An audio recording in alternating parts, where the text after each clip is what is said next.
City Commission meeting with the Pledge of Allegiance.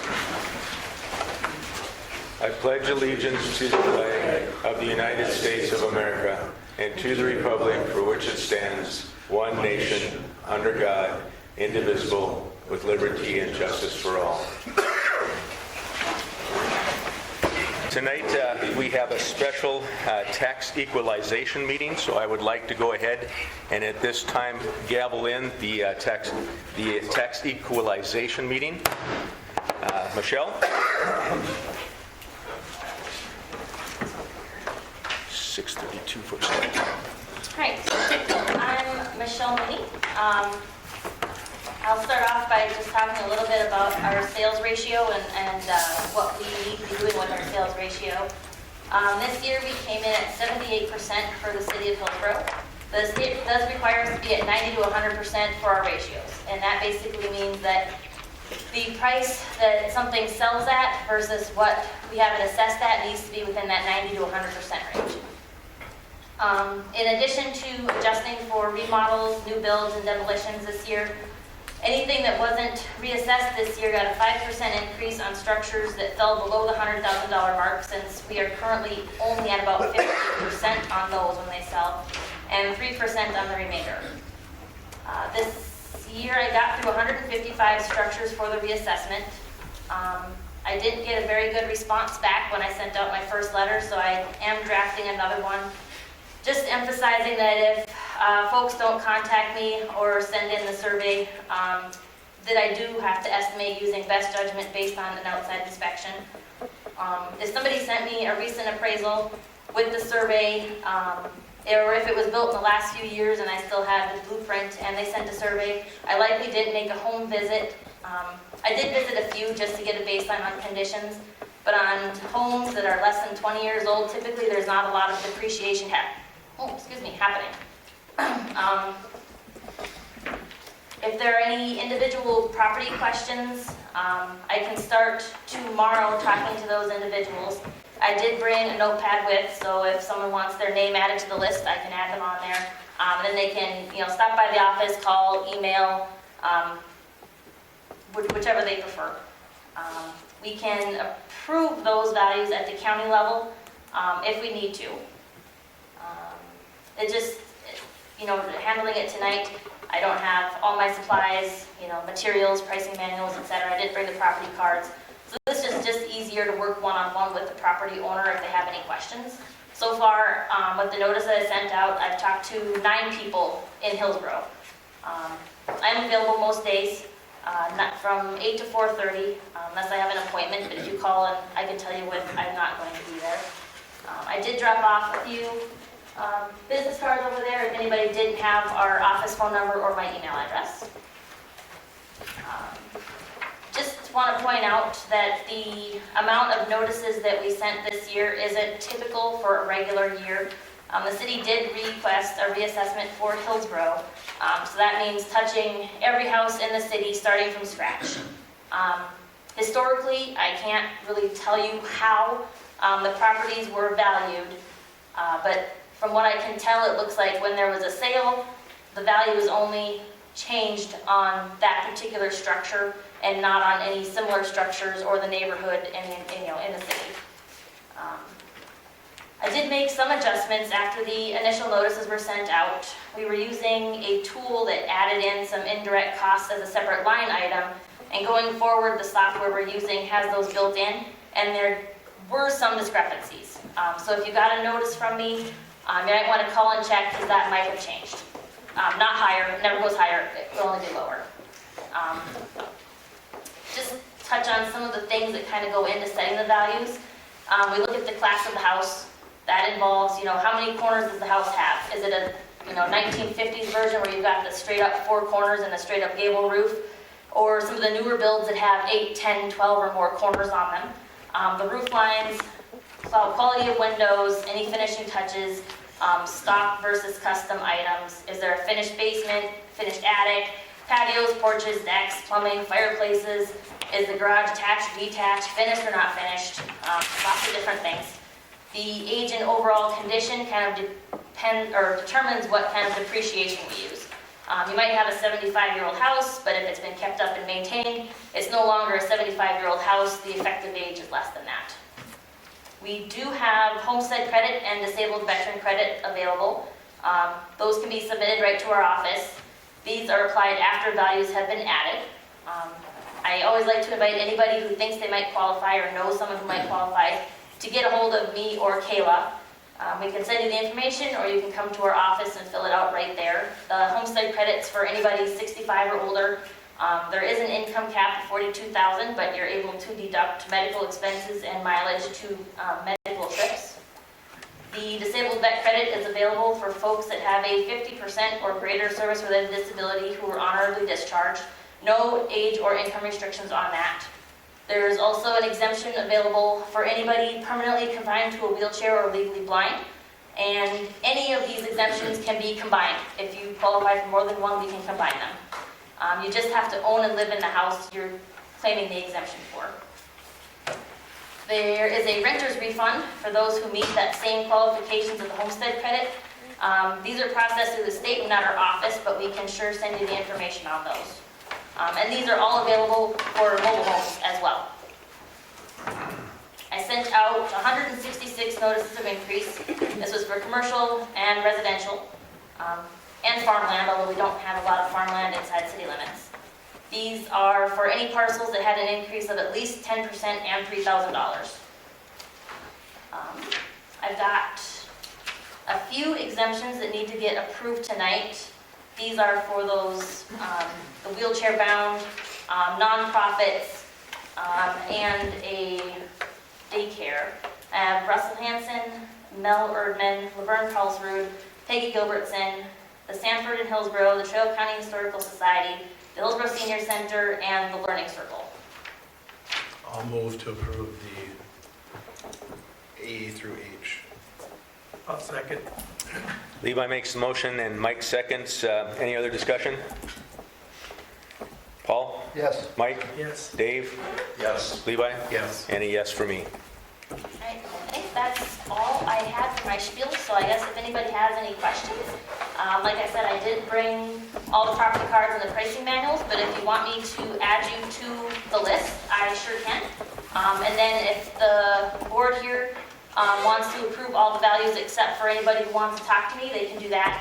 Or they can approve them all, and we can just have those approved later at county. That kind of depends on what you guys want to do. So, What would you recommend?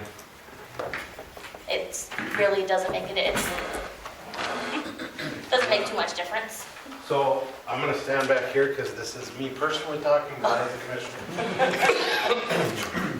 So when I first started the commission, one of the things that I had asked for is, and I had asked the Meyer Group many times, we need to reassess our properties. And this year we started, and Michelle, this is nothing to blame on you. I think that the Meyer Group lacked on a lot of things and put us in a very hard situation in the residents of Hillsborough. When I looked at this list, we had 106, what you had said, changes, and anywhere from 6,000% change from 3% change. And there was a lot of them in that 400 to 500 range.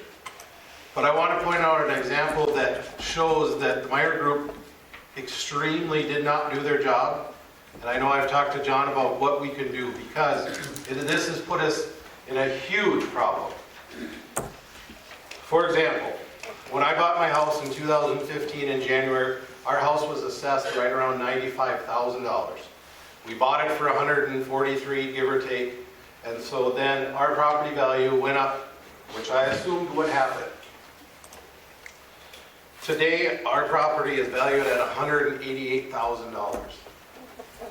We have not changed the footprint of our house. We added a small deck on the front. We had started working in the basement, but due to the increasing lumber prices, we halted on that, and we put new windows and egress window in.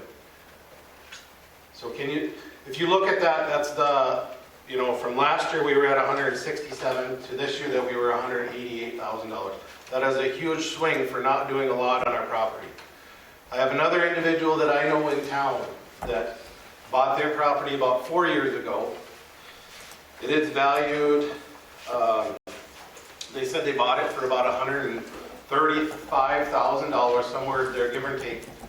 the property never got reassessed. They are still paying $98,000, or, excuse me, originally they were at $87,000 on the property value. With today, with the change, it went up to $91,500. The homes are fairly comparable. There's a few different things, but if you look at this situation, we have a person in the community that is paying half of what I have to pay in taxes, even though we have the same home. Where did that fall? That fell back on our city assessors that we had hired and paid over $70,000 over the last 10 years to do that job. I personally feel that they did not do their job, and it puts a lot of people, and put Michelle in a hard place because now she had to reassess, and we couldn't even make it through all the 900 properties, 800 and some, I think it is. 600, I think. And we got a late start this year, otherwise we would have covered more, but. So that is a lot of properties to get through and try to change. And I hope everybody understands that just because your value raises doesn't mean that you are raising your property, that you're not paying more in taxes, because if the city says that we are assessing $300,000 on our budget, it then goes to the mills and it's supposed to be divided equally across everybody. But that's not happening because, like I had said before at previous meetings, we needed to look at those numbers. I'm going to ask the commissioners whether or not I can vote on it tonight, because I am one of those individuals and I am affected by it quite a bit, as you can see. But I think it's hard for us to change the property values until we can get everybody reassessed, because otherwise we will have properties that are paying less than their fair share, and we have properties that are going to be paying more than their fair share. So my recommendation as the commission is to hold off if we can until we can get all the properties within a timely manner, if we can work with Michelle. Well, it is, sorry, I didn't want to interrupt you there. It is our goal to get through the rest of Hillsborough this summer and fall. So it won't extend, over the course of the next, 4 years. It'll just be, I'm going to send out that letter again, and then I'm going to be trying to, get to all these houses this summer and fall while the weather is nice, and then put together that data that I collected over the winter when it blizzards every other day again, if that happens, so. But that was, my point is that we are in this situation, can we blatantly as a commission, and I say you guys as a commission, because I'm going to abstain unless you guys authorize me to vote, because I am a personal property owner affected by the increase in value. Can you guys truly feel that it's fair for me, an example, and I'm sure there's others that are out there that didn't even show up, because I've heard a few that have called and asked me. Some are on vacation, some are doing different things, and I encourage them to call and talk to Michelle, which I know some did. But if you think about it, a property is paying half of what I'm paying, even though our houses are probably within $20,000 to $30,000. The question that I would have, Levi, is has Michelle been able to catch up with that property that you're referencing that's just like yours? I guess what I'm trying to understand as I hear you is that we're going to go through and do the whole city, and we'll finish that up this summer. Do you feel that Michelle's new efforts are getting us to where we need to be? They are, but my question back to you then, Terry, is if you were in that situation, if you and your neighbor had about 2 homes identical, yours was valued at $400,000, your neighbor's house was valued at $200,000. Even though our identical homes are pretty identical homes, would you feel that it's fair that that person's paying half of what you're paying? No, I agree with you 100%. Your premise is right. But what she has done so far is good, but how can we implement that until everybody's on the same page? And I want to follow up then with a legal question, John. What would we be able to do to rectify this particular situation? What I heard, Levi, is that you shouldn't have anything, until all the assessments are done, that we shouldn't have the taxes approved, or you want to change the new assessments. If there was any reassessment in the property, it shouldn't change. It should stay, if she went up to 5% or the 10%, because there's 166, give or take, that were reassessed. So we would hold off on those 166, because you have to realize that just this year, they're going to have to pay a lot more than the rest of the residents. And I go back, John, legally, what can we do with Michelle? And Michelle asked the same question. I guess Again, the I only think thing I could, oh, sorry. Michelle is going to be doing something with us that'll make the state happy. Well, that And was how gonna say you there's, adjust to get to that 90 to 100% ratio. You know, maybe Mel too, you could chime in here, 'cause I don't claim to be an expert on this, but I've sat through enough of these meetings. It's my understanding that what'll happen is there'll be an across-the-board increase to get us into line with the minimum state requirement. And so everyone is going to get an increase if we don't approve what you proposed. and the other thing that runs into is some of the ones that I did touch were ones that did sell within the last year, so they would have already been adjusted. If they had done improvements, I included those improvements in the reassessment too, so that would mean that anybody who did improvements this last year would also then fall back another year. But I just wanted to put that out there. Unless, No, I understand Levi's point, and I think what'll happen if the city doesn't approve your assessment recommendations is that you will, in essence, defer to the state, and between the county and the state level, everyone will get reassessed a percentage to make us fall within the state guidelines. because we did handle each township and each city kind of goes to the same thing. Hillsborough is the only one that's doing a complete reassessment, but, in the townships, we went through and we revalued the residential land in the townships. So those have been put into place. I know in other cities, I guess I can't speak for any other cities, we've also, looked at changing some things there too. I don't know, that'd be a big question for Kayla as far as if they didn't approve the reassessments this year, what would potentially be the... Yep, if we come under ratio, that's exactly what would happen, John, is we'd likely have to bump everybody up to that percentage. Hey, And Kayla. like Levi said, Kayla, can you come up because our microphone's up Sure. here, and then that way everybody that's that's listening. exactly what would happen, is, yes, if we fall in that 80%, then everybody will have to come up to 10% regardless of where they are. Completely unfair in the folks that are already at 90%, because now you're at 100%. I get what you're saying, I understand that, but you're still gonna push some people over that 100% that are already under, or that are at, already at 95%. That's exactly what's gonna happen. And that's where I also asked John legally, can the city go after the Meyer Group for failing to do what they needed to be do? And can these residents that, besides myself, go after the Meyer Group? Because I'm paying more taxes than I should have to pay. I have another example just to kind of put out why this was so important. There were, as right at the top of my head, 3 houses in different corners of the city that were exactly the same. Same house, same layout, same square feet, built by the same contractor, and they were built in the same year.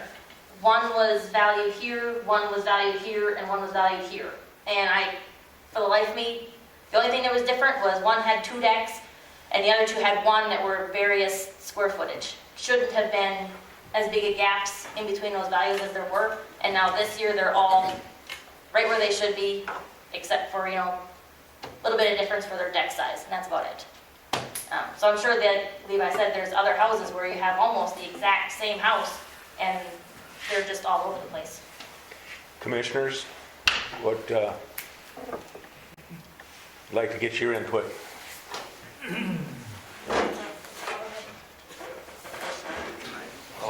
Yes, go ahead, John. No, I'll let you go over. I kind of hate to chime in, but I'm Mel Carson. I do the commercial assessing countywide, and I change the values on commercial properties as well. But your city attorney brought up a question about, a partial reassessment. I was the assessor of another jurisdiction in my other life, and that question was posed to the state tax department. Can you reassess just a portion of the town every year? And they said that is reasonable. In fact, there was an Attorney General's opinion, I believe, stating just that it's not fair to hold this group hostage, waiting for the reassessment of the rest. As long as you have a policy where you're going to do it in a timely manner. So to reassess a portion is totally fair, according to the state tax department. Now, there are probably some exceptions, like the one that he mentioned, where there's a house that's grossly underassessed. Actually, the taxing authority would have the authority, I hate to speak out of turn, but they would have the authority to increase that assessment on that house. You have that authority. But, you know, you get on a slippery slope when you just say, well, I'm going to pick out that house, you know. But you do have that authority. So to do a partial assessment is totally fair as long as you got a plan in place in a reasonable period of time to do the whole city, for whatever that's worth. Thanks, Mel. Okay. Want to hear your thoughts? From a standpoint of, now you're talking, how long of a time frame are you talking before you have this complete? Hopefully, if I'm able to, I kind of blocked off the summer and fall for getting this done. It's easier if people call me to set up a good time to come by, because the more that I can see of the house and the condition, the more accurate it's gonna be. It's the ones where they didn't call me back, or I left a note on their door and they still didn't call me back, and then I have to just, you know, estimate, you know, I'm assuming that their house is in good shape based on the outside condition of the house. And sometimes that's not true. So I'm hoping that I get more feedback from folks this summer, this fall, and then it should be, I mean, I should have them done by the time we meet again next year with the rest of them. With that point, Michelle, is there something that the city can do? I remember last year when they were going around trying to look at homes, looking in windows and stuff, we had some ruffled feathers in the neighborhoods. I'm not going to be But is there a way that we can help? Yep. Is there a way that we can help on social media, or to be able to take in, as you're given notices, for us to be able to take in again, make sure it's advertised out there so we can help you out that way too? It'll go into getting better assessments. Yeah, if you could put it on your Facebook page. Like I said, I drafted a letter for anybody whose house I didn't touch this year, just saying, you know, I didn't get to your house this year. It really helps us out if we're able to see the conditions of a lot of these for a more accurate assessment.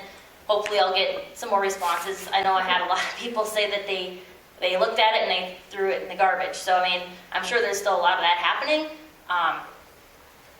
But if I can get, you know, a majority of response, even if they send in the questionnaire and follow it up with a phone call, you know, yes, my basement's finished, and then if they want to say, you know, to what extent? Because someone who's just got one big room with linoleum on the floor is not going to have the same square foot pricing as someone who's got walls and carpet and lighting and heating and cooling and partitions and all that stuff. So I wouldn't want to put that pricing on a house that just had linoleum on the cement floor, basically. But if I'm not able to see that, or if they don't call me, then I have to just assume that it's a typical finished basement.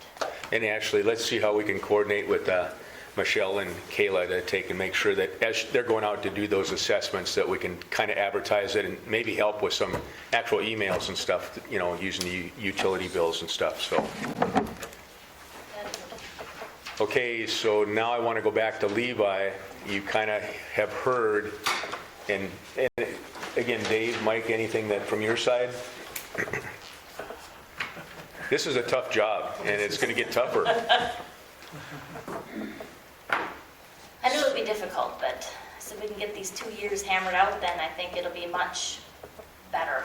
That's right, I thought to just get the whole assessment done and, you know, but So your assessments now, what you're doing now would be on this tax year and the next, so anything you're doing from here on out after this wouldn't be till next year? Yep. I do understand Levi's concern about the Meyer Group. I know things have changed a lot, very fast in the last few years as far as prices increasing, but it is kind of disappointing to see that a lot of these properties, for whatever reason, weren't updated. But that's, you know, to me, unfortunately, unless there's something that you can legally do that's worth it, it's water under the bridge, and we learn from our mistakes, and hopefully this doesn't happen again. That's true, Paul, but it's water you hope it's water under the bridge, but it's also a lot of residents that's money out of their pocket for many years, paying at a higher tax rate than the rest of the residents that maybe didn't get assessed properly. Yeah, but if you're paying at a higher rate right now, you still have the opportunity to visit with you, right? To make sure that it's Which fair. I did, and we changed ours. I mean, she thought my basement was completely finished, and we went from 225 down to 185 or where we're at now. So that's a big change, but still, what I'm saying, $90,000, and that was what I had said day one when I came in here and our first very tax assessment, and I asked the Meyer Group, why was mine at 90,000 when I first moved in, and then all of a sudden it has to move up 50,000 because that's the property sale? If you're not in that 90%, they weren't even close in the 90% there. And now the same thing with another property, and they still didn't even change it when the value came in. When the property actually sold, and it's still at the same value it was before they bought the property. And I'm not going to name names because I'm not going to throw them under the bus. But how is that true and fair and equitable to the residents and citizens of Hillsborough? And I know it's a hard decision, and I could live with something else, like if we're guaranteed that it's the full thing will get done, I might be okay with that, but I can't tell you what the rest of them that are here tonight are going to say. And that's why I stepped down, because this is a big thing to me, because I've said it for so long. Yet we sat here, and when I finally questioned them enough last year, if you remember, the Meyer Group said here, the exact words that came out of their mouth was, well, I'm about ready to retire anyways. And within a month, we found out that we needed to find a new tax assessor for our community. So you tell me if there wasn't something wrong with that. And that's what I'm saying, and that's why I asked John, whether the city can go after, or as residents of Hillsborough go after, for a problem that they incurred by not doing their job. They were paid to do a job, and they didn't do it. I'd like to ask Michelle, that specific issue that Levi, where it's sold, did you catch that in this go-around? Well, I can just show you here that I've got a book of all the sales that happened this last year, because we track sales starting January 1 all the way through the last day of January or December. And that's what we use for our ratios. So if there was something that sold this last year when I was looking at it, it's been looked at. But if it sold a couple of years ago, that was before, I was looking at any values myself. So I couldn't say whether that particular house got touched this year, but it sounds like if he's looking at the spreadsheet, it probably didn't get touched this year yet. And that's every sale, including from, without going through a realtor, basically every sale gets done. Yep, but there are some that don't get included in the ratio. So if it's a family sale or part of an estate or something like that, where it's not really an arm's length transaction, we don't count those, because someone's grandparents might have sold it to them at a sweet deal, and that's really not an accurate representation of the market. Okay. Is there anyone else in the audience besides Levi that wants to speak to the issue? I got a question. Rick? This is for Michelle. Michelle, with what Levi is talking about, of getting all of it done, is that something that can be attainable for you, or would it bother you if we had it all done at once? I don't know, so I'm asking you the question. It is attainable. Right now, there's nothing. This was pretty much when we had said Hillsborough wants a reassessment. It's been, top of the priority list. So, like tomorrow, if Mayville said they want a reassessment, I'd have to tell them, not right now. You're gonna have to wait until Hillsborough's done.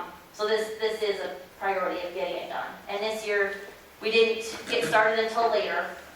We didn't get the approvals to really go ahead until fall. And then, as you know, it stormed every other day, and that made going door to door difficult. So I would say if we started, in May or June even, and been able to work that summer, that fall, up until it started blizzarding, we would have gotten through more than just the 150, 160 that we got through this year. So it's a thing that's attainable, and to answer your question, Levi, is that's what you're asking to do, right? I'm asking to get it As fair. a citizen. As a citizen, I'm asking for it to be fair. and then go back and is there any due diligence that we can do to fix the issue? Because the other question will be, if we are finding this problem in our Hillsborough area, there was a lot of other communities that use the same group or are still using the same group. And I have found out, because this is a little off topic, but when we bought our home, we found out the assessor that came in to value our property didn't even look at anything. He basically, the first time, put in our initial offer and it was headache from there over and over again. Finally, we've got it changed and he put the exact value of what we sold it at, was the actually appraised value, but he never really looked at it. So he never knew what our home actually was. So when I say that I've had issues with property values since I moved to town, it's been since I moved to town, because it was from day one. And the thing that I did is I turned that assessor in to the state, and he was reprimanded, and I don't remember actually all what he had to do, but he had to go back and do different things, because again, that person, we paid him to do a job, he didn't do it. So to answer your question, Rick, yes, if we can look at a year and get this done, I think that's better than where we're at now. But I wasn't sure, because when you see 800 properties, or there are about six, Well, whatever. The whole list that I sent out, that's every single parcel in Hillsborough. So that's got the commercial, that's got any ag on there. Right. So that might be where that number is. But I think when we last counted, I think there was 550 some houses. They need, and then that, if something happens to pop up, somewhere, new houses, I don't see there being a lot of new houses built within the next year in Hillsborough city limits, so I don't think that number would really change all that much. But 550 compared to the 160 that was done, thereabouts, so that's only about a fifth. So it'd take 5 years to get through everything the way that when I initially looked at it, I didn't know how long it was going to take you, if it was going to be, because this is your first year doing it, so is there going to be 150 properties every year? No, we didn't get started until October. And then personally, someone ran a stop sign and took out my vehicle when I was working one day in Galesburg. So I was without a vehicle for a little while. So that certainly did not help either. And then since I did get a rather not as great of a response as I was hoping. So I did do a lot of door-to-door, and that's fairly inefficient, because I don't know what hours people are home. If I left a tag, have them call me back. Did they see it? Did they throw it? I don't know. So hopefully if I can get a better response and better cooperation, that should help things also. Because I don't want to have to go back and randomly knock on doors, on the same house 5 times and still have no response. That doesn't do anything for anybody. And hopefully, with this getting out there, that people understand that there is a big difference in what some people are paying for property taxes compared to others. So I hear 2 options. We can go with what you've proposed, with the 166 basically that have been done, or we can send it back to the state and they're just going to levy across the board a percentage for the city of Hillsborough. Personally, I would take what we've done so far and get that. Yeah, but that's the 2 options we have, correct? I'm not as up to date on century code, I don't have it all memorized, so. Is that what I heard you say, John? It's basically the state will assess everybody as a percentage if we don't accept the current proposal? That's what I expect would happen. But it would still, I think it would just go Kayla up to the agreed with me 90%, on that. right? It would go just to the 90%, correct? So I'm just curious, you said we're at 78 now? Well, that's for the city of Hillsborough, like specifically Hillsborough. Right. Other communities were at worse and other communities were better. So overall, as a county as a whole, I don't have that number with me. So they based off the county, not the city? I believe so. They can individualize. They can. Yes. Mel, is that correct? What's that? That is correct, right? If they can individualize per city, if you have one that doesn't agree, right? Well, Because- no, no small cities, the state would levy the same percentage across Across- the board, for the all whole of- county. If there's a big city, 5,000 people or more, then they isolate that city. But otherwise, it's across the board. But the county can increase everybody by a percentage, Just this city. just the city, and they could do everything except what was reassessed. But some of those will be over the 100%. That's my worry, because some of them only changed by maybe 2 to 3%, and some of them were actually over, so they came down a little bit. So my worry would be that, yeah, if we did an overall percentage of increase, the one who was actually a little bit over is gonna go even further over for another year. And without quick hurrying up and looking at every single house in the next couple of weeks, which I can't do, I don't know how to isolate them and say, okay, do it for these, but not for these. I don't know if there would be a good way to do that. Well, Levi, I think you've made your point. Would you like to come back in now? And I would propose that, again, for the vote, we're all paying taxes, so I would ask that Levi still be included to be able to take and vote on it. Is that okay with you? As long as there's a motion for that, I'll come back. Okay, can I get a motion? I'll make the motion. Dave makes a motion, do I have a second? Second. Any other discussion? What motion are we making? So that Levi can come back in and vote. Sorry, I didn't have a motion for that. Well, he asked for it. Okay, I thought he was talking about the, I'm saying that I want it clear because it is a possible conflict of interest. I thought you were talking about something, that side of okay, Paul? it. Yes. Mike? Yes. Dave? Yes. And a yes for me. Levi is back in as a commissioner and eligible to vote. Now we have to take and, as a commission, decide how we want to take and proceed with Michelle's information, knowing that there's going to be people that basically are not going to be equitably taken care of probably until next year when we can get the whole city concluded. But I'd like to open it up for discussion and then get a motion as to which way we would like to proceed. What's the sales ratio for the county right now? I know the townships were at 66%, Mayville City was about 87%, and Hillsborough's at 78%, but then, I don't know, do you remember what that was? 87.6.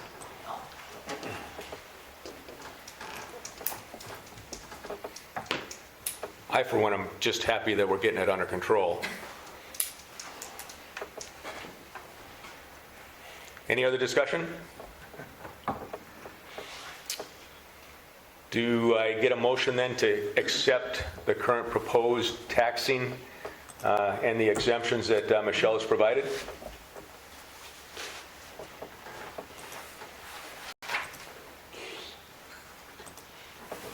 Okay, then can I get a motion for legally sending it back and letting the state and the county make the decision? Knowing that there's going to be people that are going to have to overpay at that point too. I would move that we approve the reassessment as is, as long as the reassessment of the whole community is done within the next year. For the following tax year, correct? And if that doesn't happen, we have to look at possibly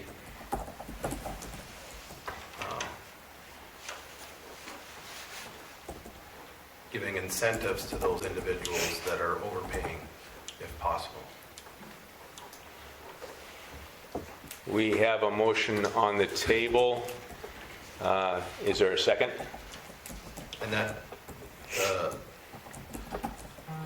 the payback or to incentivize would only be if it doesn't get reassessed as a whole within the next year. So I just want to make sure I'm specifically understanding, Levi. So the people that are underassessed would be the ones that would be chosen then to take and be reassessed if the whole city doesn't get done? No, I'm saying we need to look at those that are grossly overpaying or overpaying a percentage because their property value is actually correct. We'd have to look at giving them some type of incentive, if possible.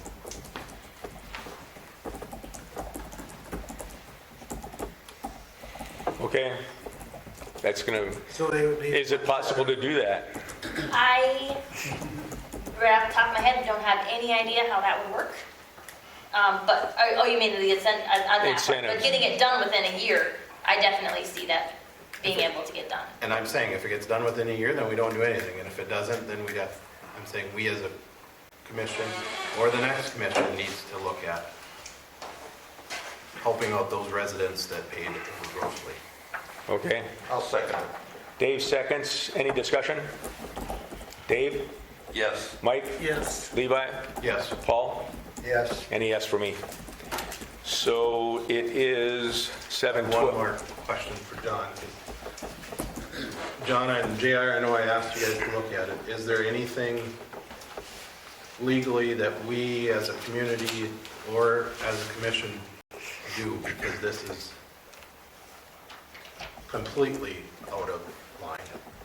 Yes, you did ask, and JR and I did talk about your question, and I think before I would give an answer that I would feel comfortable with, we need to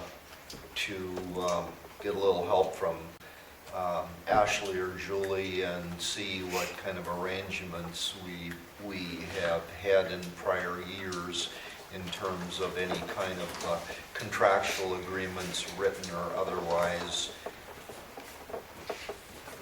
And then does that mean, being that I'm hearing that there's issues across county-wide, should we be reaching out to the counties, other communities and rural to find out if they're in the same situation?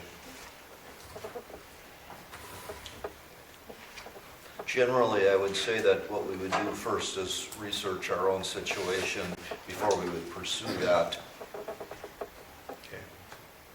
But we could look at that, Yes. being that it's not just isolated to us. Because it almost seems to me like a theft of property. You're taking money for something that you're not truly doing it for.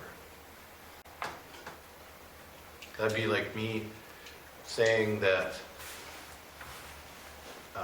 I'm gonna go build your house, but then I don't build your house. I only build it half specs. Or Paul fixes a car and only does it halfway, enough to get it down the road 20 miles, But charge is the same. but charges the same. And I don't necessarily need an answer tonight, John, it's just, I think it's something, and I hope the rest of the commission feels the same, but I think we truly have to look into this issue, because I didn't realize how bad it was until Michelle started doing the numbers and changing the reassessment on properties. I knew that there was an issue, and I've said it for the last 4 years, but I didn't realize how bad it was. I guess from my perspective, I'd be more comfortable if the county did it, like you said, if it's multiple municipalities instead of just the city of Hillsborough. If it's not, something that the county is willing to do on behalf of all of its towns and cities, then I think it kind of puts us out on a limb. So then we're just gonna let this person or this group get away with something because we want somebody else to take Well, care of our issues. is what- I liked what you said earlier, though, too, that you turned in an assessor because of a bad assessment, and sometimes having the individuals go right to the state with that might be more effective and send a bigger message than a city. But you have to remember that just because they're that way, but we've also, as a city, hired this group for the last how many years to do our assessments. So isn't it the responsibility as commissioners here to be the voice, being that we are aware of it? We know there's an issue. We are aware of it. And isn't it our duty as commissioners and elected officials to take care of issues that are going on in our community? Correct. But then we should have fired them last year instead of letting them walk away. Again, we didn't know how bad it was. Till we had the county start. I would move that we move towards looking at legal action against the Meyer Group for not doing their proper assessments. Well, again, I heard what John said. I think that he wants to collect more information from Julie and Ashley before we have a motion as to how we're going to proceed. I didn't say that we were going to do it. I just said look into it. That's just saying, because right now I just asked John to look at it. This motion is that we as a commission are agreeing that we need to look at this issue. if the commission is fine that JR and I look into it on behalf of the commission, we will do that. We've just taken an initial discussion between JR and me and nothing further. And it would take more looking than that, but be glad to do that. Are you going to make it a motion then? I made it, yes, it is a Could I get a second? Go ahead. I'll second it. Dave seconds. Any other discussion? Let's see, I gotta mix it up again. Dave? Yes. Levi? yes. Mike? Yes. Paul? Yes. And a yes for me. Okay, now Thank you, Michelle and Kayla, for your hard work on this. we'll gavel out of the tax equalization meeting at 7:17. Moving on to the agenda for the city of Hillsborough. Has everyone had a chance to take and review the minutes from April 4th? I'll move to approve. We have a motion from Levi to approve. Do I have a second? Second. Paul seconds. All in favor, say aye. Aye. All opposed, same. Presentation of bills. Has everybody had a chance to take a look at the bills? Do you want me to do this one when it comes up, or do you want to wait and do it now? Yeah, Levi's going to talk Okay. the part. Yep. So basically on that one, it's not a lease. The $600 is for this, on the bill, it's a consulting group to move forward. Basically, she would not move anywhere farther until I sent a picture of the checks authorizing them to start moving some of the work. That's the lease on the park, or it's not a lease? That is to get towards the lease on the park. Okay. So we're working towards a lease? We're working towards a lease, and the $600 is the non-refundable, basically saying, yes, we're agreeing to work with you to get this done. They won't work for free, and BNSF won't pay for it.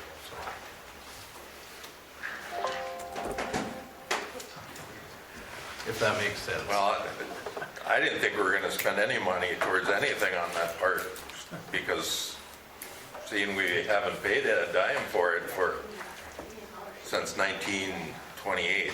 I will bring up something if you do approve this further on in my, Okay. when we get there. Okay. So we'll hold this then until we get down to the other discussion. What we're talking about. I would be more comfortable hearing all the wax on it before approving that check anyway. Yeah, okay. Is that all right, Levi?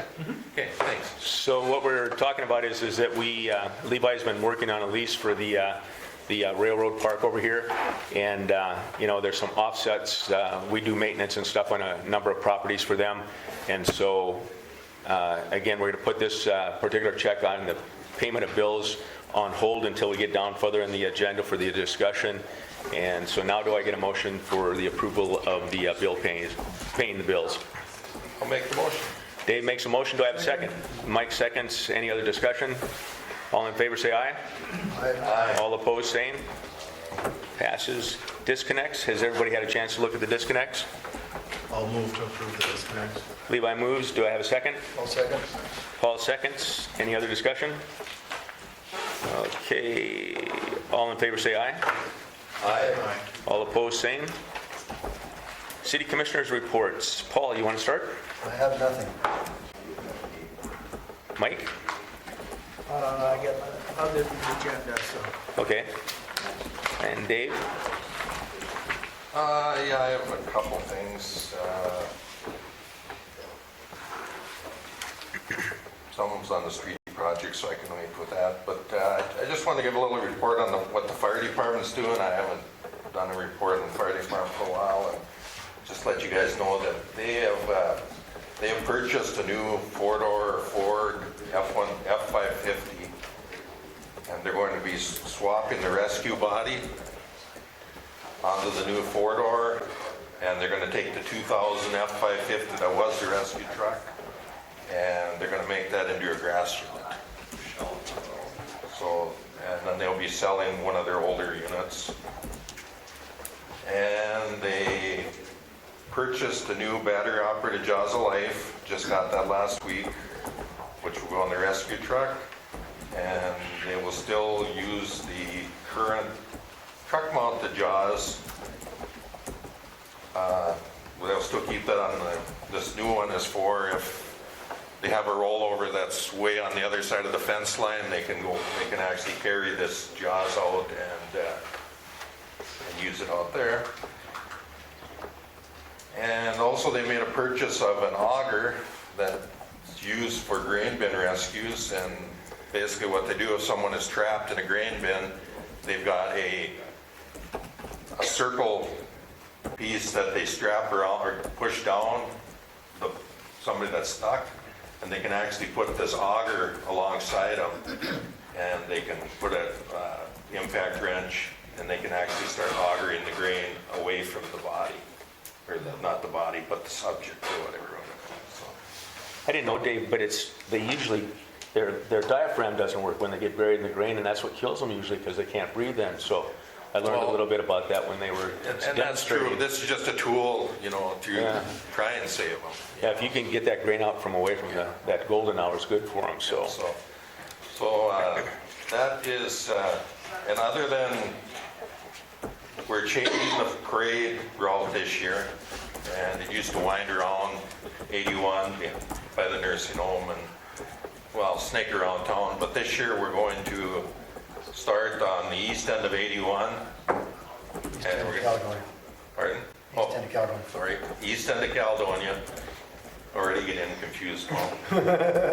East end of Caledonia, all the way down to Casey's or Goose River Bank. And that's where it'll end. And the only problem we're having right now is we got 2 cables by the elementary school and some trees that are going to have to be taken out. And that's all I have. thanks, Dave. Levi? So if Ashley wants to bring it up, there's a grant that I would like us to apply for. I forgot about bringing up the Beautification Commission meeting, but I did email them and they did see it, at least most of them. I'm not sure if Mike had seen it yet, but I need to check it. He did. Good. Ndfs Grant. So basically what it is up to $10,000 that we can use to help getting our trees that were on that tree assessment that we did last year. I've been working with one of them to try to work out how we're going to do this.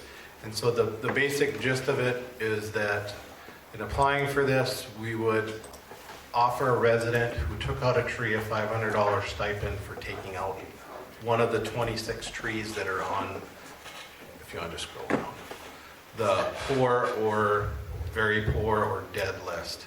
And so we have 26 that are on that list. Where do you want me to go? How far? Keep going down. So these, you can stop right there and go up a little bit.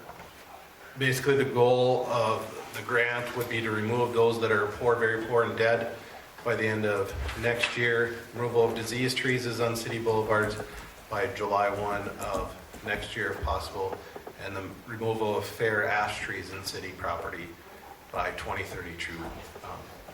If you looked at our trees, we have about 75% are ash trees, somewhere right around in there. So if emerald ash borer ever did come in, we'd lose 75% of our trees just on the boulevards if it hit them. The other goal that we'd have is educate the property owners that have those things, so we'd send out handouts, those type of things. And then the next goals, 5 through 9, are kind of goals that we would have, but not necessarily be done this year as part of this grant, because we want to replace the trees that were taken out on the boulevards. Paul, I think, had mentioned to me that there was a city assessment, same type of thing done a few years ago, and we've actually went down about 500 trees since that assessment. And that's part in that packet. If you want to go down farther, Ashley, we can go down. Keep going, all the way down to the budget part. So how it's going to work out financially for us, keep going, right there, go back up. So the in-kind match is labor and equipment. That means the equipment and labor, what we're figuring is we're offering the residents, if they would need use of the city trucks, to be parked there and then go and dumped when used. And that's where that would come from, and equipment. And the labor would be in-kind, finding residents or volunteers. If there's some of those 26 trees we can't get out, that would be that volunteer labor. So that's in-kind match. And then the contracted services would be, it's $500 times the 26 trees. It works out to $13,000. So it means that we'd kick in up to $3,000 out of the BC budget line item to help pay for that. And then $10,000 would come from the grant fund. So in reality, the most that we would spend would be $3,000 and we would get $10,000. And we're sticking in on the total project about $17,000. Would this include Riverwalk where they can plant theirs on the boulevards? No, this is only this side of town taking care of our current trees. And this is just removing those trees. Then there's another grant she said that we could apply for this fall, which would help for removal, and I would hope we could do the same type of thing. I said in this project, we'd hope to replace one for one, meaning if we take out a tree on a city block, we replace it with a tree on the city block. Or if we can't get it on that block, we get it within a couple block radius to make sure. And then also diversify our trees a little bit more. So we would have an approved list. And on that grant, it'd be the same thing. If you go plant a tree, maybe you can go pick it up at Cyan Gardens or wherever, and you can get a stipend that would say, if the tree costs $300, we may be able to give you $150 for that tree. This way, we're not caring for the trees. You know, and in our ordinance, we have every right to go in and take out the trees and then assess for it. I don't want to get to that point. I'd rather do it this way, and hopefully those individuals would help out, and hopefully we can expand this. We need this approved tonight, or? Yeah, it has to be done by the 31st. Last year was, or not 31st. 30th of April. You're just looking for our approval for the grant? Just for the approval so that we can send it in, yeah. Like I said, the most it would come out of our budget this year would be $3,000, and I would plan to come out of the BC budget. So you're making the motion? I would move to approve applying for the Forest Service grant. Do we have a second? Second. Mike seconds. Any other discussion? Paul? Yes. Mike? Yes. Dave? Yes. Levi? Yes. Any yes for me? Okay, anything else? The only other thing that I wanted to bring up and ask if you are fine with it is I want to open up for pool employees to get started. That way we can try to get them into lifeguarding classes before we come here, because that's been part of our issue, is trying to get the pool up and running and getting lifeguarding lessons in. So if we can hire some now, I would hope that you guys would allow that, pay for the class, and possibly pay them to go to it so that we can get some more employees this summer. Because I think we said last year that we started at 15, I think. Dollars an hour. I think so. I'd have to double check. Or maybe it was 14, and if you got your lifeguard, then you were at Then it was- 15, and then if you got WSI, we said we'd add another, just to help incentivize, which everybody will be water safety instructed hopefully this year, if we can get a class here. So Do I have a motion? I'll move to advertise and pay for their Training. pay and while they go to class. Okay, I'll second it. got a second? Any other discussion? Mike? Yes. Dave? Yes. Levi? Yes. Paul? Yes. Any yes for me? So Ashley, if you want to advertise this, that'd be great. That it? That's all I have that is not on the agenda. The only thing that I wanted to take and mention was that, kind of out of mind, but Jim Murphy sent out about the Trail County EDC. They have the 2022 beautification grants up to $1,000 in match for, facades, things out in front, storefronts and things like that. So I think it goes to May 15th, if I remember right. So we're kind of in that zone to be able to take and put those in. And that's all I got. You'd also want to remind them, the citizens, that there's also our facade grant this year too. Yep. And that's up to 5,000. 5,000. Yeah. Okay, Jim's not here, so John? Nothing that's not on the agenda. Okay, Ashley?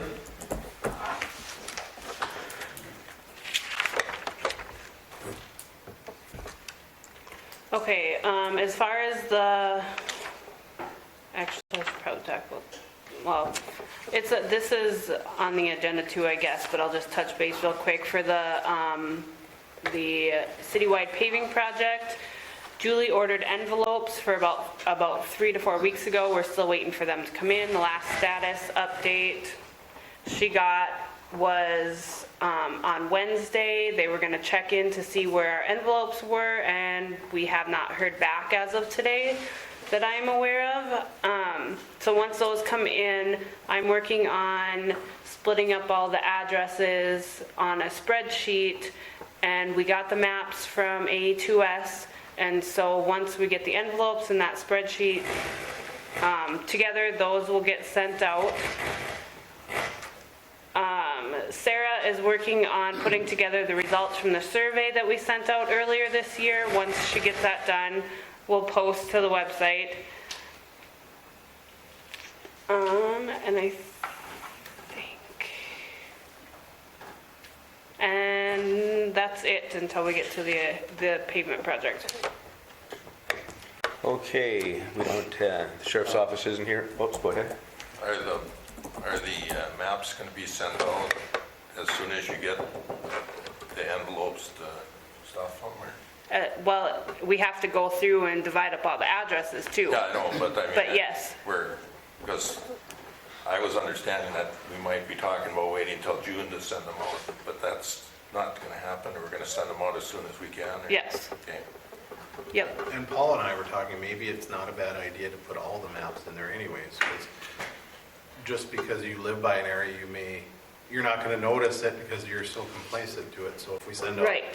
all the maps to everybody, they can put it. And that's an idea we had too. Dave, I couldn't remember what you had said when I had talked to you about that. Are you guys, if you guys are okay with that, then we don't have to put a spreadsheet together of the quadrants. No, We can just send it all out. This map? Huh? Why No, don't you send this? Why? because that's not big enough for people to write on. It's hard to see the streets on that one. That other one Tell a lot them better. to, you could make a legend that says, draw a circle if it's a pothole, draw a line if it's a crack. We have ones that are this size, they're blown up. Did I show you those? I don't know if you've been attached it. it. I'm still Did it? not Okay. happy with them. No, just, I agree with, these guys, just send them the 3 maps, 3 maps, right? 4 maps, yeah. That Yeah, makes my just job send them the easier. 4, that, you know. Okay, so yeah, once, and I have a cover letter going out. I started putting it together today, but I wanted to get your input before I let you guys take a look at it. And I talked to Steve, and he got me a price per linear foot, and that is it's anywhere between 0.73, so 73 cents per linear foot to 83 cents per linear foot. And that will be put into the cover letter so people can, if they need to call, they can call the office and we can give them their linear footage and they can calculate it that way to get their price. So, and is that figuring only front footage or all footages? Like if you have a corner lot, you'd figure out both sides? Right. I Yes. thought that we were going to see about maybe putting together a committee of 3 We are, that's and then just, having, yes, them that's come up. just I got asked to find what it costs per linear foot at $12 million project. So these are the numbers that Steve took, the numbers that Levi had presented to him in that spreadsheet. He took the numbers that him and Taylor had figured out. Levi's was on the 73 cents range. Theirs was on the 83 cents range. And so that's why I decided it would probably be best to put in a range rather than a set number. And is it 83 cents or $8.30? Nope, 83 cents. And is that And- total? For Like 83 cents per linear foot. for the whole project? Yes, he took the $12 million. Because that doesn't make sense, because if it's 83 cents and I took my 300 feet, linear feet, it would be $249. And I'd pay that today if that's what I pay for streets. I'm just going by what Steve So sent me obviously, today. it's got to be I'm something just, okay. different. But Let me, do we want to put that in, and that might prejudice the, you know, the outcomes of the committee? Do we want to have that in a cover letter when we send the maps out? Or do we want the committee to come back with recommendations to us? Paul had asked that I put that in there. A couple weeks ago, you asked me to put in, Yeah, an accurate Exact- number though, but obviously, is that accurate? With the comment Levi just made. And that's going off. And plus, I think we have to really emphasize front footage or front and side. We have to make darn sure we put that in. okay, Well, what I'm he, kind of Because my concerned number- because if that's, like Levi did, if we get a bunch of citizens doing the same thing, they're going to be disappointed if the numbers come in a lot higher. okay, so this is the equation.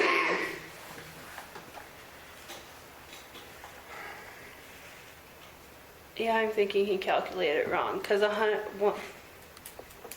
Okay, I'm for He's not putting putting any numbers in the cover 103. letter. If it's a range or not, let the committee come back to Dave and the commission with the recommendations of the way that they've done it previously, and then we'll make a decision what we send out. That's what I think. I think if we get it figured out, numbers could go out, but if it's obviously 83 cents can't go out. well, he has an equation here too. And I can send that to all of you. I don't want to say it out loud and then confuse everybody. Because it's got to be simple for the residents to try to figure it out. Right.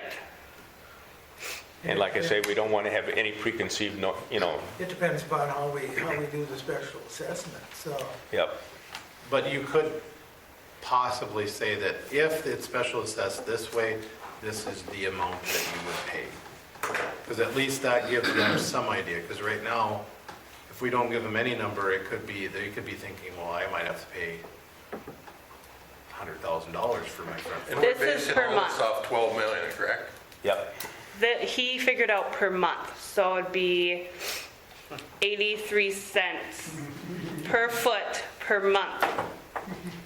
So like Which for would a make it 100-foot about what lot, they said. for a 100-foot $83. lot, it'd be 100 times 0.83 equals $83 a month. And that sounds about what he talked about.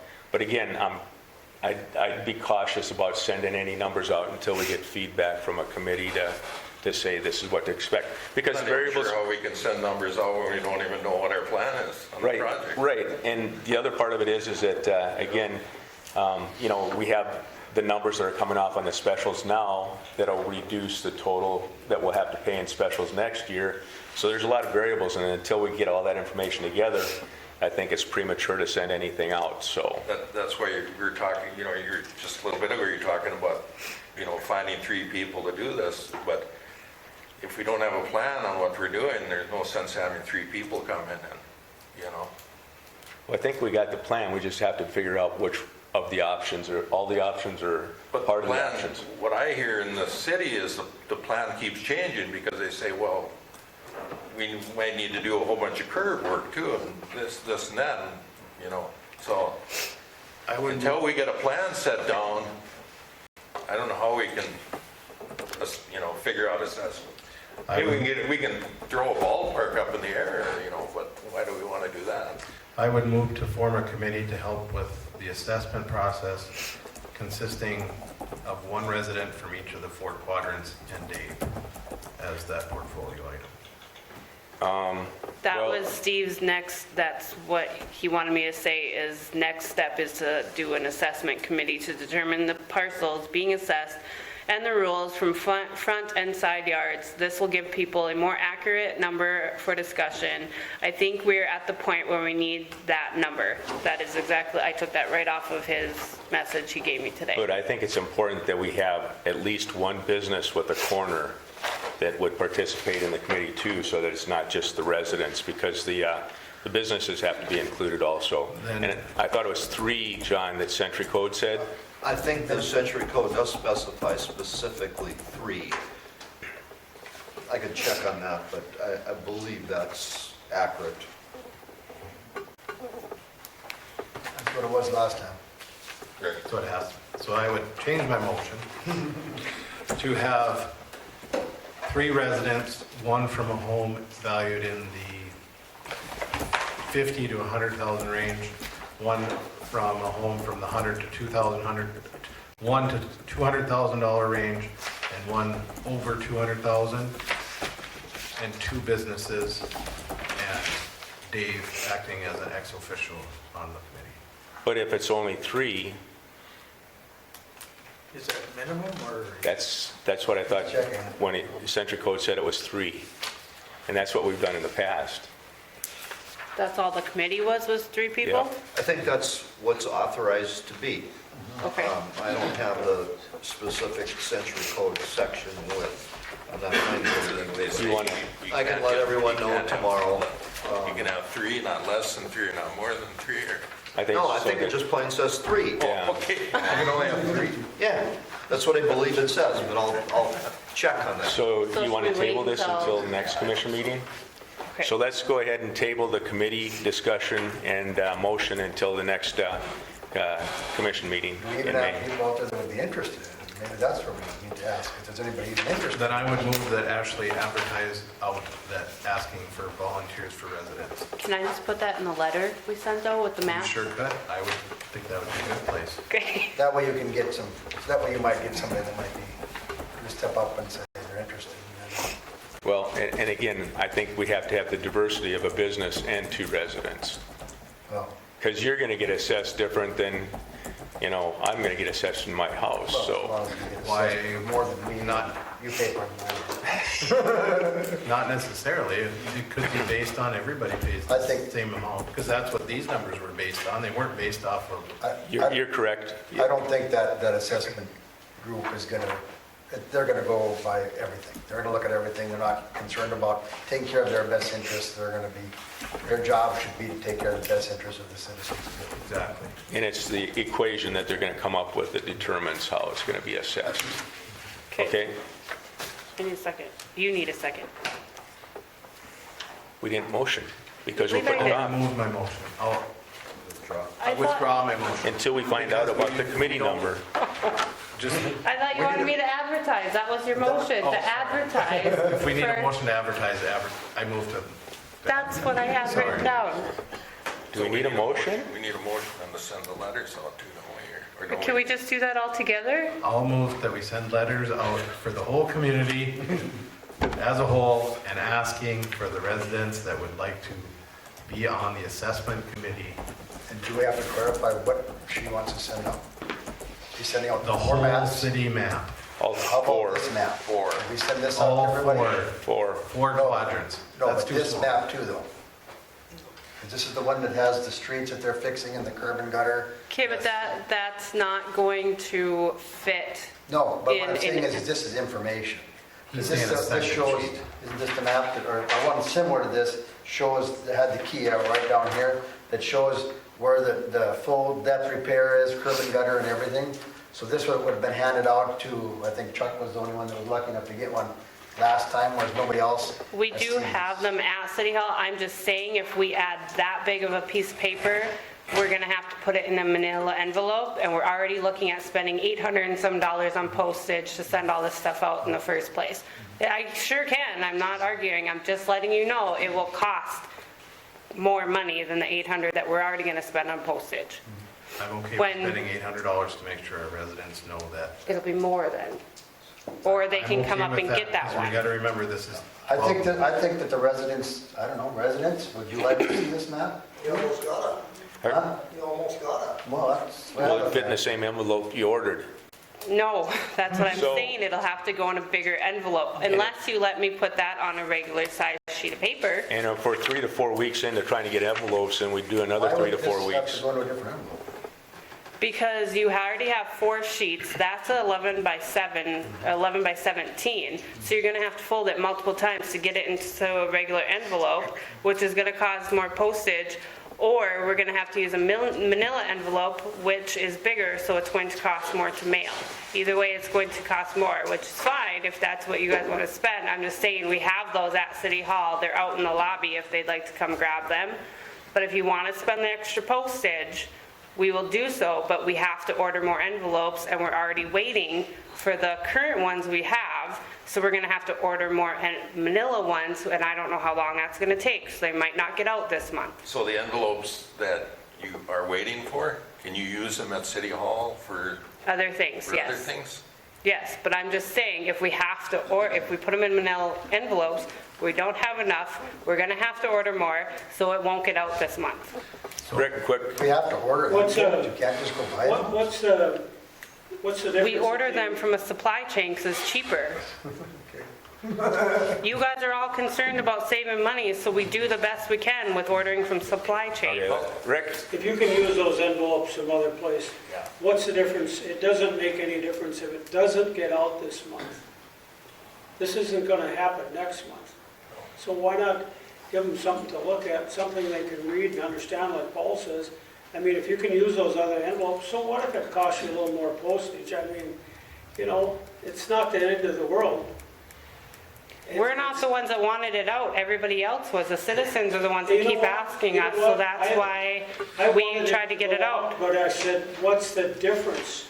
If it doesn't go out this month? Well, that's fine, that's okay Yeah, I with my mean, office. No, I'm just saying, what's the difference? It isn't like you're gonna do it next month.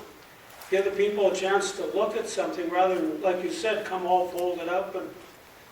okay, can I, So that was my thinking to get them out, but if we want to get that map and you want to order manila envelopes and take a little bit longer, I guess not. let's go ahead and get a motion then to take and go with the I new will manila. clarify my motion again. Okay.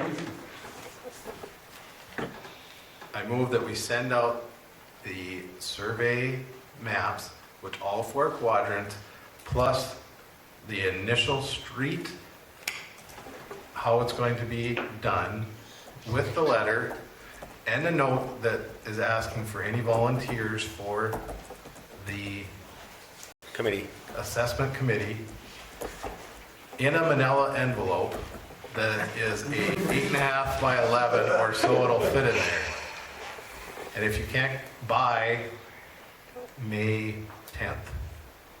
Paul, that's the map that's got the conditions of each section? Or No, that this is just what they're doing with these Okay, sections. there's 2 maps out there, there's one that's got the conditions and then that one, so.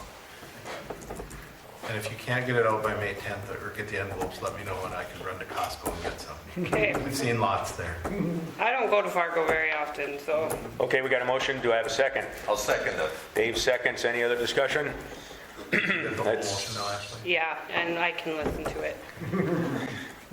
Okay, Paul, Yes, Mike, Yes, Dave, Yes. Levi, Yes. any yes for me? Okay, Sheriff's Office, you done? Yes. Sheriff's Office, City Engineer, Citywide paving, what else do we want to add? I just want to set up another meeting with Steve and Taylor sometime down the road, Okay, if that's okay. you bet. I'll let you do that then? No? Okay. I'll let you know when it's gonna happen. Okay.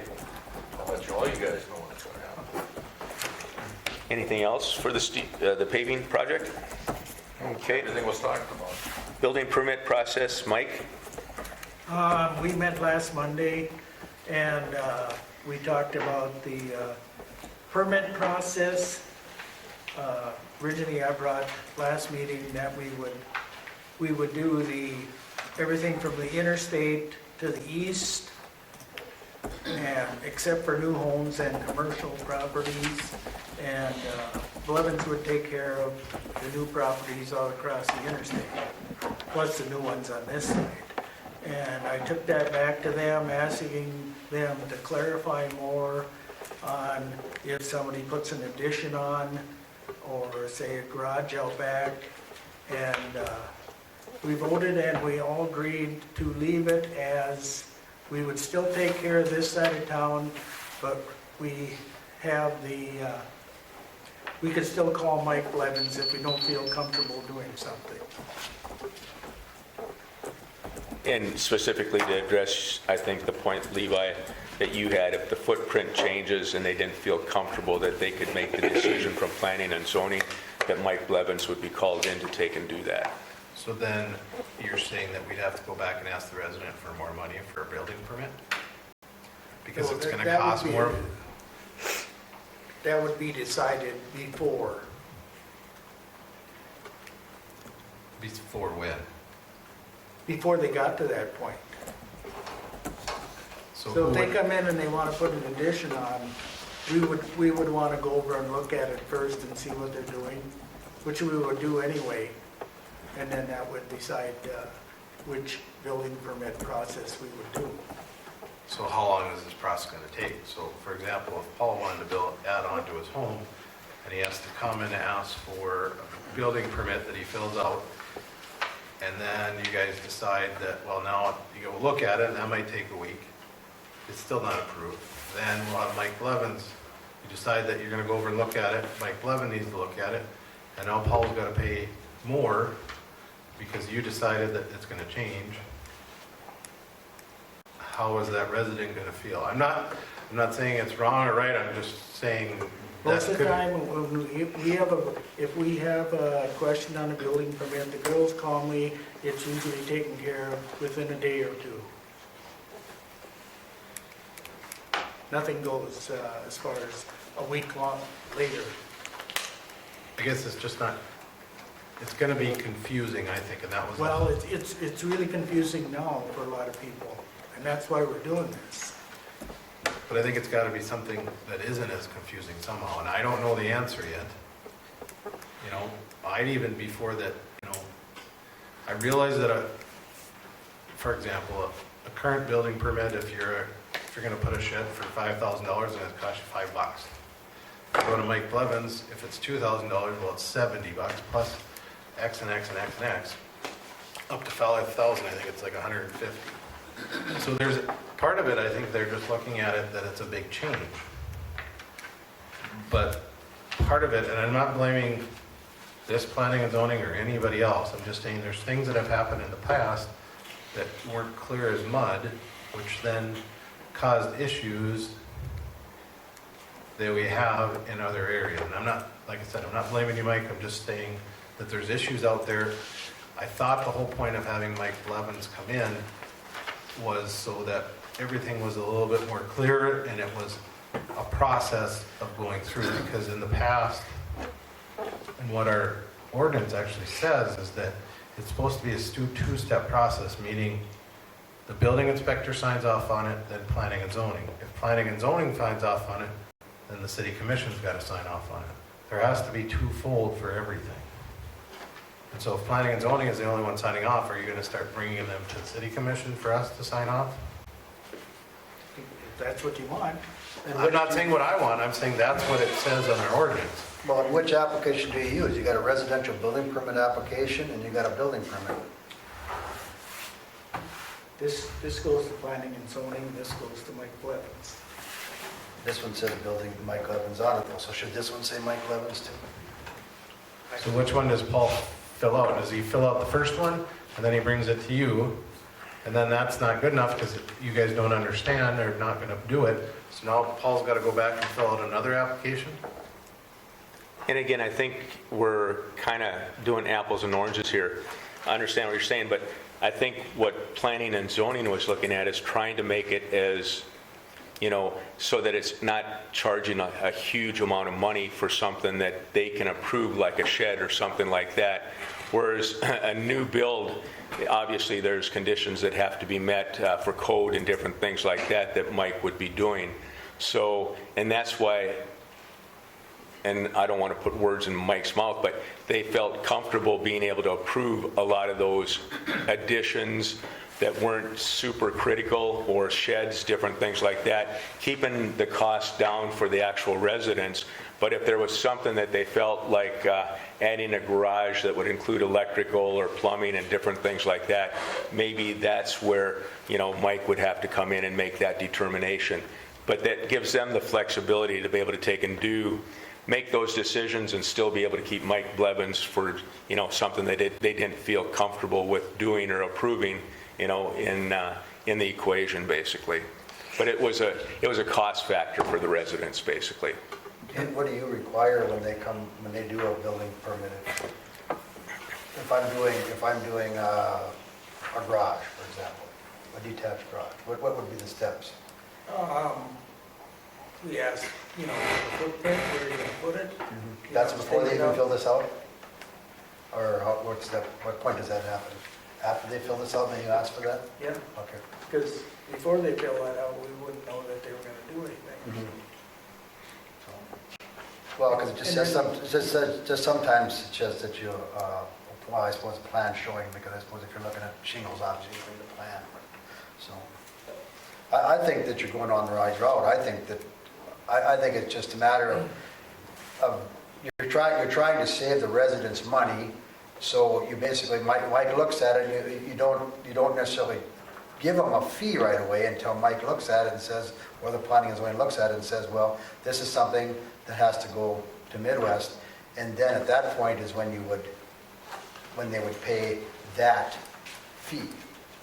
We can do that. A lot of people they ask to pay up front. Right, well, I'm just saying that way you don't have to worry about them paying twice, and that way they know ahead of time, you know, if we can save them money, or if it's something that Mike can't do, as long as planning and zoning feels comfortable making sure that everything is followed, you know, to a T, because obviously, I would speculate that Mike Blevins would be pretty particular about every little thing, you know, so, which he should be, he's getting paid for that. So. And I'm not disagreeing with what you're trying to do, but what I'm trying to point out is, if it's not 100% clear to me, it's not going to be clear to everybody else. So before I sign off on it, I want to make sure that it is clear for me so that everybody else has it. So maybe Mike, you just need to have it written down as to a step of, first step is the building permit's turned in, 2 is it goes to you and you determine if it's going to go to planning and zoning for sign off or to Mike Blevins. And then kind of go through the processes so that the residents can understand what's going to happen. Because I think you would have to do some updating on the website as far as this part of it, you know, doing a little bit better instructions about how that works. Because you got a building permit for planning and zoning, then you got a building permit for Midwest inspections, which obviously they wouldn't really know if they would need this one until you tell them. You know, so just so that that's clarified on our website, you know, or on the, Unless it's a brand new build, then they have to go through Mike Blevins. Well, right, but what I'm saying is, you know, he would know that right away, you know, so. Like I said, I just think it needs to be clarified a little bit more because I there's think- too much information right now. I think you basically need to set it up on the website as, okay, building permits, this is step 1, you know, this is the steps you have to go through, and that way they understand it completely, because right now when you go on there, you're not even 100% sure what permit you're supposed to really do, unless you're building a home, you might have an idea, you know. But also you also got commercial building permit application. Well, if I'm doing something in my commercial building, do I have to automatically do this one? I've never seen that one. Well, it's online. Yeah, it's Mike Blevins does all commercial because that's what you guys had decided on. And so there is a separate commercial building permit for Mike Blevins. Right, but that's what we're going over now, is everything that was, some of the things that were done before that were complicated, that we're trying to make that a little bit Tweak it up. clearer. Or, you know, I'll just throw this out. Maybe we help the residents out and we say we raise the rates a little bit this year and we cover the rest for Mike Blevins, and then you slowly raise the rates to bring it up to where we're going to be, because $5 for a building permit, if you go anywhere else around, is pretty reasonable. So it's not necessarily that Mike Blevins is overcharging, it's that we haven't moved from a long time. So there's also that option that could go, but whatever we do, it has to be clear as mud, so that Clearer than mine. clearer than mud, so that everybody can understand it. So I just, you know, you can tell us, Mike, and it's hard for us to comprehend it, so if it's written down, I think that'll be much easier for us. Should we sit down with Ashley then and we'll go through and I'll sit down with Ashley and then we'll get something written up for the webpage, so it's, and then I'll bring it to planning and zoning and back to here. the other complicating factor is a lot of people are doing them online too, and how you meld everything together. So it's basically trying to figure out, you know, kind of what we want here, Mike, is how you want to do this, you what you want to change, because the reason I brought this up particular is because if I want to do something in my shop, according to this, I'd have to contact Mike. When it's something simple, if I was just adding an office, that obviously Mike could probably do versus, moving it to a bigger. Well, it's like the KRJB up in the front office there of your place, Should you have to have Mike Blevins come in and do that? Right. Well, that's the question, so Yeah. it's just, that's where it goes to, if I'm having that question, how many other people in the community might have that same question about how is it gonna work, so. Because my point is you might have a little inconvenience because you have to talk to Mike and Mike has to determine, okay, is this something I want to do or not? Or if you don't want to have that inconvenience, okay, then you can pay the Midwest inspections and they can do it right away. Then you don't have to worry about going through Mike if it's an inconvenience. So that's what I'm trying to say is if you're worried about going through that step, well then you just pay Mike Blevins and pay the big fee right away. Or you work with us to kind of get it, this way. So you kind of have your choice. We're trying to make it so that everybody in the city doesn't have to pay that, a $70 fee versus a $5. Well, there's multiple inspections too on a new build, so he comes a couple of times, so. But I think that Mike, in his discussions, he wanted flexibility for the planning and zoning and to be able to try to keep the residents, And that's what he gets by doing this. Yep. It just might be an extra step for somebody because they have to come back and Mike has to be in contact with them. And maybe you've got to tweak this a little bit to where they have to have a plan when they fill this out that's attached to this. So that when Mike sees it, he knows what exactly they are talking about or what they're doing. Or maybe you can take Mike's Levins's and make it work for us too, so it's one sheet instead of, so there's only one and then maybe you just fill out later. It goes to Mike, and if Mike signs off on it, then they don't need to fill out the rest, but if they don't, then they need to fill out the rest for Levin's. Does that make sense? That might work out. That way you've only got one form. Anything else? Okay, yeah.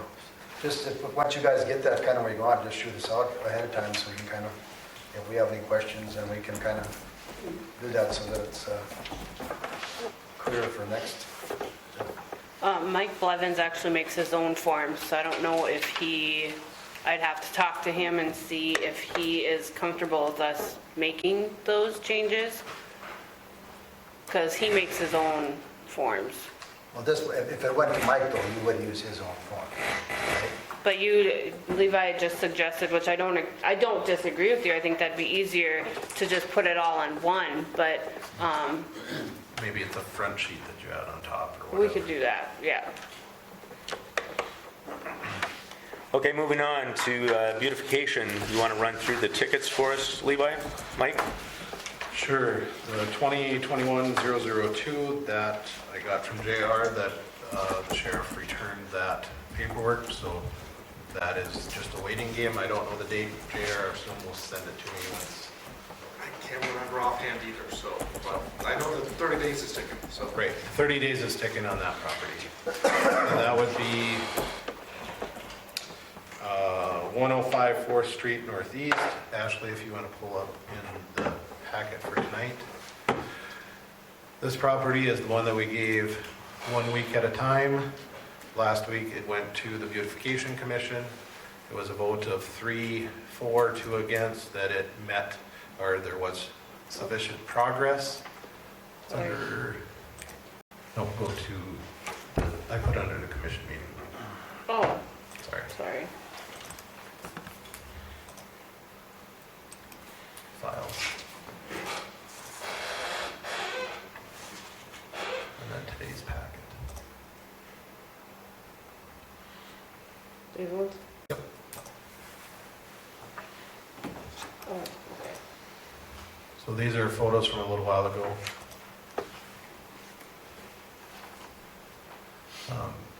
And we had told her at the Beautification Commission meeting, and Mike and I had said that everything needed to be cleaned up by today. That was our understanding. We told her everything had to be off the sidewalk, everything, wood pile had to also go.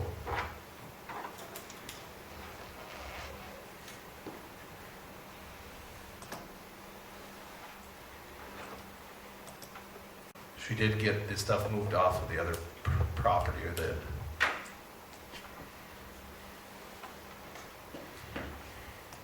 there has not been much progress from the beautification until today.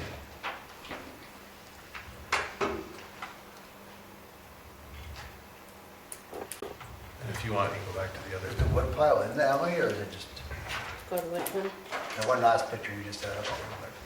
It's closed. It's close. Is there supposed to be a certain distance on that? She's here. From the alley? There, we have to be easily accessible Because I noticed for there's 10 feet, highlights does that out sound there. right? 10 or 15 feet. We said if it was decorative, but if it wasn't easy to move, that. And you can go back, Ashley, the pictures from, go back. The 4/11/22, those were the pictures from last week.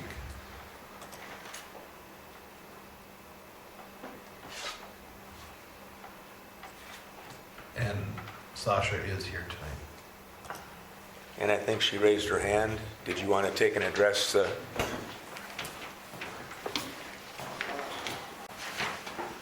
First off, I feel that I've done major improvement around there.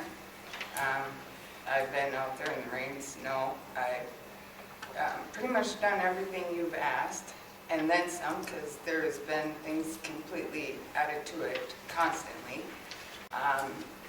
As far as the woodshed, when we had the beautification meeting, we went back and forth on that.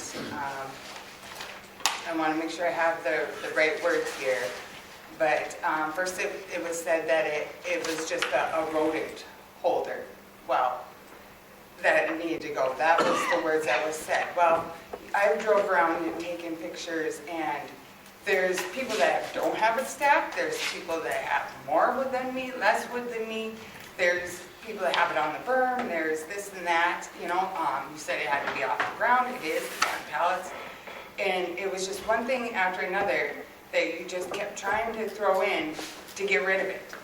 You said I have too much wood, there's no way I could burn that much wood. I went through 3 of them full in a winter. To me, one guy just didn't like the looks of it. One said that it was just on and on. I can keep this stuff on the other side, and all this has been there for years. But I can keep the other stuff on the other side of the deck, which comes out just as far. But I can't keep the wood there. To me, it's just, I feel like there's some unfairness here, and in a lot of things, not just the wood. The trailers are, 2 trailers are still there, yes. I planned on having them moved. Where they're going is out in the country. The roads with the rain, the slush, the mud, it's almost impossible to move a trailer like that this week. I'm gonna do it. I'm working on it. I've worked every day on this, and I feel I'm pretty much there. I guess I'm upset. I don't know what else to say, but I've done a lot. And yes, the trailers are, 2 of them are still there, and you gotta understand why is all I can ask. Has she made a lot of progress? She has made some progress. I would say maybe close to 50% has been done, maybe. But I also go back, and I told you this at the Beautification Commission meeting, Sasha, is that twice you were sent out letters that gave you the time and the place where you could contest what we were doing, what we were asking you to do. But yet you chose to wait until the last minute, after we came in and we're ready to clean it up, and then you come to us and ask to give you more time, which we did. And you sat here, or stood here, and agreed to the terms that we gave you, and you still haven't met those terms. So how can I trust that you will get that done again? Okay, what terms haven't I met? That the trailers haven't been moved? The trailers haven't been moved, and we said all that wood on this side of the trees needed to go. Well, I feel that the wood should be discussed then. And if you're telling me, like you did at that meeting and the other people, that it's a road, that's the only thing that I pretty much got out of it, was it's just a rodent holder. That's what you guys kept telling me. And I've had other people say that they have checked on this too this week, and as long as it's piled nice and it's off the ground, it wasn't. Asher, can you zoom in on that? I guess I'm just really, there's a lot of different ways to look at it, and it's been, But Sasha, it's more than just the lumber it's more than just the wood that's in there. If Ashley zooms into it, there's Okay. lumber stacked in behind it. which you can't even see. It doesn't matter if you can see it or not. We asked you to move it. But why? I use that lumber daily. Use And it there's daily. other people in town that have lumber right in their driveways. You know, I guess, We asked that, and I granted that, yes, there is people around town that have lumber and different things. And I told you at the DC meeting, and that's not a current photo either. that is from, That is not a current well, photo. then she's on the wrong one, but It's from last, that's from last Monday, but she can go back from today's picture and see if there's any difference. We bent over, we tried to, that's where I'm at, And I Sasha. appreciate you working with me, but I'm doing all I can, and I'm working with you too. Okay, so if you're doing everything you can, why were you shoveling your sidewalks and trying to get the sod off instead of cleaning up this mess? Well, isn't that part of the ordinance too, to maintain your sidewalks? It is, but at this point, we're asking you to clean this And up. I have. But I it's don't know not- what more you're asking me to even to do, because I have done. So you're telling me that the 5 people on the Beautification Commission, and possibly the 3 other ones here that are different from those 5, if they tell you that it is wrong, you're still going to say that we're wrong? That there's 8 people in the community that say that something's wrong with this, and we're asking you to clean it up? I also said that I can't guarantee that we're going to get everything done, but I also told you if somebody turned in another property that had the same type of issues, say as lumber or anything else, it would go to the beautification first, and they would look at it, and we have the policies in place to do this. The whole thing started because somebody, more than one somebody, said there was an issue with your property. That's how it started. Okay, and I agree with Okay, it. so we looked at it, we sent a letter that said what needed to be cleaned up, and we said everything from in front of the garage, all the trailers, and all this stuff needed to be moved.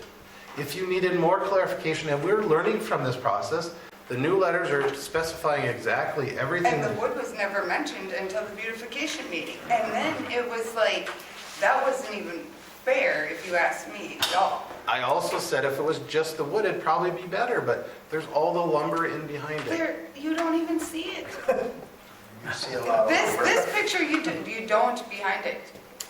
I go take a picture and have it back here before. This is from Is that today. firewood or mostly firewood? Yes, and the lumber that is in between, there's a wood pile in between them 2 evergreens. You know, a 2x4 plywood, different levels where I've kept 2x4s or 2x6s and whatnot. And really, you can't even see that, really. You could, last week, yes, because I had wood on top, above the woodshed there, say. But I removed that down to the top level to where you couldn't see it, I guess. So there's another issue, Sasha. You just said wood shed. That is a structure. A structure cannot be within 15 feet from the middle, isn't that correct, Mike? 15 feet from the center of the alley over. That is within 15 feet. Hence why we told you had to move it. I don't have things in there. What I have is a trailer sitting there that is easily movable. If we had a power line that came down there, could our crews come in and easily move that to get to a down power line. Or if there's something underground, they would have to take that out. Okay, but did I not say that then I would move my wood? And wasn't I told that my wood belongs in my garage if I wanted to have wood? That was Now, one why is person, But that why- was one person's decision, that wasn't necessarily all of us. I said it could be on the back side of the garage where you couldn't see it or fenced No, in. you said I would have to have a white fence around it. I said you'd have to have a fence around it. I didn't say white fence. It also says in our ordinances that you can have things like this, but it needs to be out of sight. That's how Oh, it's, well, I can guarantee you, there's plenty of people in town that don't have their wood piles out of sight. The reason we're picking on you is because we got a complaint. Okay? And that's how we deal. You're going around town looking at different properties. If somebody else complains about somebody else's property, then we will deal with it. Okay, But we have to deal with you first. okay. and there's 3 other properties besides yours that were turned in at the same time. I've got 2 more this weekend that were turned in. We're going through the process. One is getting evicted out of the property because they're not following what they needed to do. Another one cleaned up their yard, and another one just got the final notice, the same thing that you would have got to appear before. So at this point, Sasha, I would move that we move forward with the cleaning up and ask JR to get a court order for the removal of the rest of the items that we have. I got it. Okay, so yes, the trailers are there. I've told you why they're still there. As soon as I can get them down the gravel road, you mean a couple days, I'm gonna say at the most, they'll be moved. The wood shed, if you want it gone, I will move it, but I'm gonna put the wood somewhere else in my yard, if that's okay. And the other thing is, what else are you specifically asking me to do? Because I have done everything that I feel would be done. There is, 5 barrels, the gray barrels from the Spice Place in the other part of the yard, which are full of rocks on something I started last, and the stuff was stolen when I couldn't finish it. Then barrels, yes, I tried to move them, they were froze completely down, which are full of the rocks that will go around it. I can't get rid of the rocks up until I can put them down, which will be shortly here.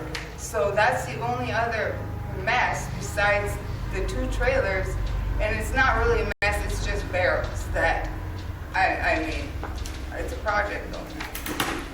Because we're learning too, what would it take if we took pictures of all this, and Levi or Mike or somebody from the beautification took those pictures, and you guys walked around with that person, and they would circle everything that needs to be moved, and you signed off on it, saying, yes, this needs to be moved. If there's something that you want to move to a different aspect, as long as that person agrees, yes, it can be moved there. Now you take away this because you're saying that he says this and he says that. Whereas this way, you basically have the pictures that say, okay, it's circled, this needs to be moved. And that way you know exactly what needs to be done. Levi knows exactly what he told you because he has it written down, and then it's done. And going forward, I think that's what we should do with all of them. Basically, Levi takes the pictures, says this is what needs to be moved. If it's this trailer, it's circled, and it said exactly what needs to be done, so there's no discrepancy in what this person said or that person said. You sign off and say, I agree to this, I agree to move this, I agree to do that. Then you can't come in and say, well, you didn't tell me that. Because you saw it, you got the pictures, and you sort of, I don't know if that's something Or that things Levi... added and whatnot. Takes the ambiguity out of it. I like that I idea. don't know if Levi would be interested in doing that or not. Or But I something, think it shouldn't just be Levi. I think anybody on the beautification should be able to take pictures and walk through and do it. And I agree with you. We said at the meeting the other night, if you move the wood pile and that trailer, we could retake a look at it. Well, neither one of them got done. I believe what we all, I guess the wood pile didn't get moved, although the reason why is because I didn't think that it was right because of how it was set, it's the rodent thing. The trailers, I'm hoping you understand why. the two trailers did not get moved, because Well, I I was in, mean, I tried everything. I was to down get a it done. gravel road today and it was fine. It was What's that? snow covered, but it was solid. A gravel road today. You could have moved it today. But their yards too, I mean, I couldn't even get it in their yard. I mean, just the few times they try not coming in and out as less as possible, it's rutting up their yards. I couldn't get it into where I need to move it. I could have pulled it to the street and left it there, but it's better off in the driveway. So I what are don't you know what asking? more to say, I'm doing it, I'm moving it. What are you asking for? Huh? What are you asking for? I'm asking for 2 days max, if I need that to get the trailers moved, they'll be moved, not a problem. The wood pile, if it needs to be moved, I just didn't move it because I didn't feel that it was right and we couldn't come to an agreement, or I wanted to bring it here first, I guess. And as far as the rest of the property, I feel, other than the project that I am working on, I feel that it's been cleaned up a lot and to where it would be. Another week? We've been there. I don't know what else they're asking. 2 days? Then, I guess. Sasha, the last commission, the Beautification Commission asked you to move stuff in a week, and you didn't move anything. I guess that's, I mean, you're gonna get time before we can get the guys to come in and clean, because we have to line it up. But I'm saying that we're coming in, in my opinion, and I made the motion, that we are gonna move forward with it. And if you get it out of there before they come, then great. If not, it's going down the road. well, then I would like you to come over and we'll go through it. So I can tell you right now exactly what should be moved. Anything between the two trees up to the garage needs to be gone. And anything that's on the north side of the trees that is wood or rubbish or anything else needs to go. If it's decorative, it can stay. And that's what I told you when I personally talked to you how many times about this, is it's the stuff around the garage. We didn't even care to the south of the garage in your yard. We just said around the garage needed to be cleaned up. Is that clear? Okay, so I have a grill there, end gate, which is a yellow deal at the bottom of that wood cart. I have 2 trailers sitting there and a lawnmower, right? Other than the wood pile that I will move. What I don't even know, because I've yet to walk on the property, because Well, I can't have a grill and a lawnmower in my driveway? You can have a told me grill I had and a to move lawnmower. my snow blower because they couldn't be there. I have a big enough garage to keep it in. Why can't I have my snow blower in my driveway covered with a tarp or on the deck? What's the difference between the lawnmower too? I mean, this picture does not show what it looks like. This picture shows 2 trailers and And again, Sasha, I will go back to the point that I personally asked you if you needed help or understanding. I gave you 2 cards and said if you needed anything to call and ask. I even reiterated that after the last commission meeting and I've before. done everything you've asked. But you haven't reached out behind that point. So the motion is on the floor. I'd ask for a second. I'll second it. So I want to make sure what the motion was. So we're going to take and get the recyclers folks to come. And so she has the period of time between now until they come with a court order to take and continue to clean the property up. Correct. And that is what, we need to be specific to what you want. Now, with that fire, I'm thinking that's firewood. Is that what you're in, you call it a woodshed? Is that firewood that you use in your house? Garage, I'm out there Garage? all day working on it. So, yeah. So Levi, where would she be able to take and reposition that wood at so she could use it for heat? Is that even a state is the wood stove, there's state requirements for those wood Yes, stoves. and that was the other thing, I was told I was doing illegal burning at the beautification meeting, that my wood, the chimney stack, right, was not right. That it needed to be above the peak of my garage. Well, the guy obviously don't know, because that's for draft, okay? Mine is fine, as long as it's 2 feet out, 10 feet down, and it's a minimum of 3 feet high, this stack, it's fine. So he's in the wrong there. I mean, I couldn't put, 6, 7 Well, that's tubes something, on top of each other, the wind would take it over. I He mean, just clear, Mike, he just told you that's what his belief was. There was nothing that we said that you had to do on that point. It was just something that he had said. So Right. where I'm driving to is being able to reposition the wood is kind of key for your follow-on work next year or till warm weather comes. But, Where would she put that wood pile? So it's not 15 feet within the center line. but there's, I guess I try to work with you on this too, because it's no further than the other side with stuff, and that can stay. But the wood you said has to go, basically, you guys said it looks bad, and it's rodents. So if you could please bring that picture back up at the front of it. I had told the beautification committee that if I could keep the wood shed with the burning wood in it. Okay? That's the bigger stuff of the two buildings, or whatever you want to say, on the side of the main one. I have wood in it too. They're just a lot smaller pieces, like not kindling, but kindling. I said I would remove them two, which is basically the two on each side of the shed, and then the wood pile that I keep my 2x4s on 2x6s, which is behind there, which I don't think you even see. I guess if I needed to remove that, I would. Well, I look at the sides here, and that to me looks like that needs to be cleaned up, but is this a four-wheeler or is that your lawnmower? That's a lawnmower. Okay, But, yeah, it has, but if she's using that for heating her garage, then I would recommend that we find a place for her to move that wood to so she doesn't lose it. and it's, Well, have you got room behind the garage? not really, that goes into pretty much the name.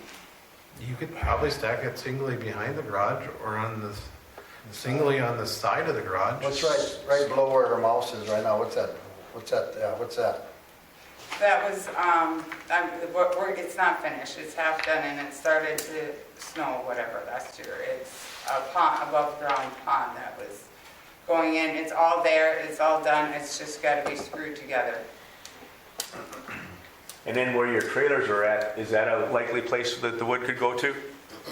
I told them I'd move it to the driveway, and they said it had to be into my garage, that I couldn't put it there. That, again, Mike, was that one person that said that or a couple? It was not decided that said you had to move But I that. tried to work with you and ask for, where I could put it, and it was just in your garage,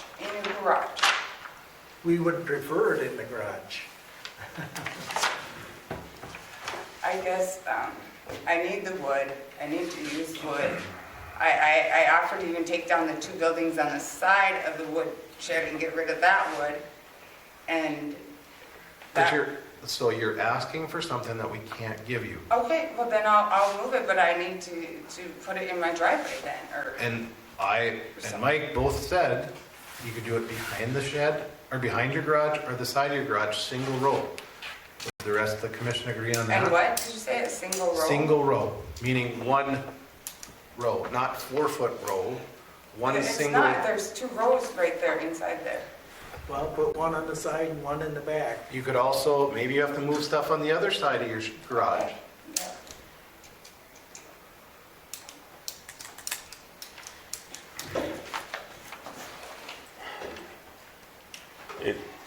I think letting her move the wood is, if she's using it for heat and for a garage for work is appropriate.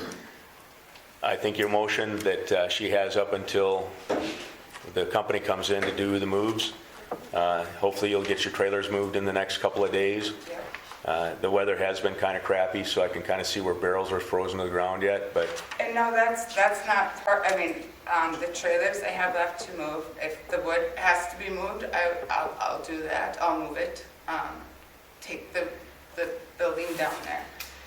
But other than that, I guess is what I'm not clear on, what else needs to be done, because them 5 barrels are on the south side of the garage, which is that project that I started, the pond, when it got winter last year. They were froze down. Now, you just told me that you didn't care about that side of the garage. It was the face, the alley, and the driveway. But at that meeting, it was all of it. So I need No, to that is know. not what we have I said. need to know exactly what needs to be done. This is- Because Again, there's I will really no reiterate- reason for cleanup crew to even I will have to. reiterate again, Sasha, what I had said from the beginning. This is always what I have said. Anything that was on the neighbor's property needed to go. Yeah. Anything from the garage to the alley, from the edge, the north end of the garage to the alley that was not decorative needed to go, and anything in the driveway needed to go. That is what we have said from the beginning. We have never changed any different than that. There was other things that were said, but I have told you many times that we didn't worry about anything that was in that fenced area or towards your house. Well, it was different here and there because there's constantly stuff being added in. I will move the This is woodshed, the the first I've trailers will heard be of- gone, and honestly, after that's done, I don't know what else there is for a cleanup crew to do. But I will have that done this week. I'll have the trailers moved hopefully tomorrow, and I will start the woodshed tomorrow. And then if it's But I done, honestly don't think. we'll be good, and then we there's won't anything have to do anything. But I really don't think there's anything. so specifically, she gets to move the wood, and it has to be next to the garage or someplace beside it. You want a single row, not multiple rows. And again, think about, it's a fire hazard, so if you're, making sure that there's a way to take and easily get to it. And then the trailers are gone. If they're not gone before they come, then they're gonna be gone that way. And I think that we're all trying to help you here, so that's not gonna be an extra tax burden on you. But, we're kind of pushing you to do it. Right, and I understand it needs to be done, and I honestly feel that other than now the wood that was just brought up, actually, to me. And the barrels are okay with the rock in it? That's the first I've heard of the barrels. that's the first I've heard of barrels. It was stuff, and I'm saying it's the That's barrels. fine. Okay, so we don't have to worry about Didn't say those. anything about Okay, barrels. well, it was Now, cleaned up. one thing I want to clarify, just like we did last time, if we get some more snow and crappy weather here in the next couple of days, is there going to be a short extension to give her a little bit of time to move the wood? I don't foresee them coming until the first part of May, because he said he was gone for guard duty next week, so she's probably gonna have until the first part of May, and the time we get a court order, it's gonna take a little bit of time, so I don't think there Wait needs to till be the an... 1st of May, though. It'll be done. It's not a problem. I'll do it. Okay, so we're still going to entertain the motion then that the contact of the, I call it the recycling, but that's probably not the appropriate term. Levi, give me your motion one more time so we make sure Ashley's got it down. I got it. One more time so that we can all hear it. The gist of it is anything in front of the garage to the street needs to go, and anything on the trees on the north side that is not decorative on her property. And this is kind of the gist of what the beautification So committee? no lawnmower in the driveway. You can have a lawnmower on the driveway, you just can't have piled rubbish. Well, your rubbish and my rubbish and useful thing that I use are obviously different things, because other than, I'm saying that the trailers, the driveway, to me, other than the wood on the side of it here, is done. But you So should, that's why I just need, could you please come over and go through it with me then, I'm asking you? So we are on the same, because to me it's done, other than the trailers. So you're saying it's done right now? The driveway? Yes. Yes, other than the trailers. So what is behind the driveway? What is behind the trailer? What's in there? Just a snow blower? Just a lawnmower? That's it? Behind it? Yep. That's piled up against the garage. Okay, right, okay, the yellow, deal there is an end gate. That was a bench that I gotta put together yet, okay? Right behind it is, a cart that has all my 2x4s in it too, the ones that I don't have behind, in between the two trees. I use wood unbelievably, and next to it is, the kids, it's got his Hot Wheels thing in there, and, But there's a building there, that's what's in there. Kids' toys and Hot Wheels. but it's another building that needs to go with the driveway. But you have never told me that, so I have I've to- said, I understand you said things in the driveway, but you continually, it was a lawnmower, it was a snow blower. I can't have that in my driveway? Did you ever get? Okay, you never told me. when I was, have I been over there more than once, Sasha? You drive by 100 times a day. I do not drive by. I've Okay, been over well, there just twice. 4 or 5. I also work one block right there. Okay, yes, I understand, but But I have been over there, personally talked to you twice, and you have never asked me what you needed to do. I have, You asked me on the backside, but you didn't ask me anywhere else. you said clean it up and I'm cleaning it up, and I have. And I guess your thing and my thing are two different things, because what I think is not rubbish and garbage, you seem to think is. It's not just me. Can you please understand that? Okay. That it is, there's 5 people on the Beautification Commission that approved this. Your neighbors turned you in, or residents turned you in, plus the rest of the commissioners sitting here.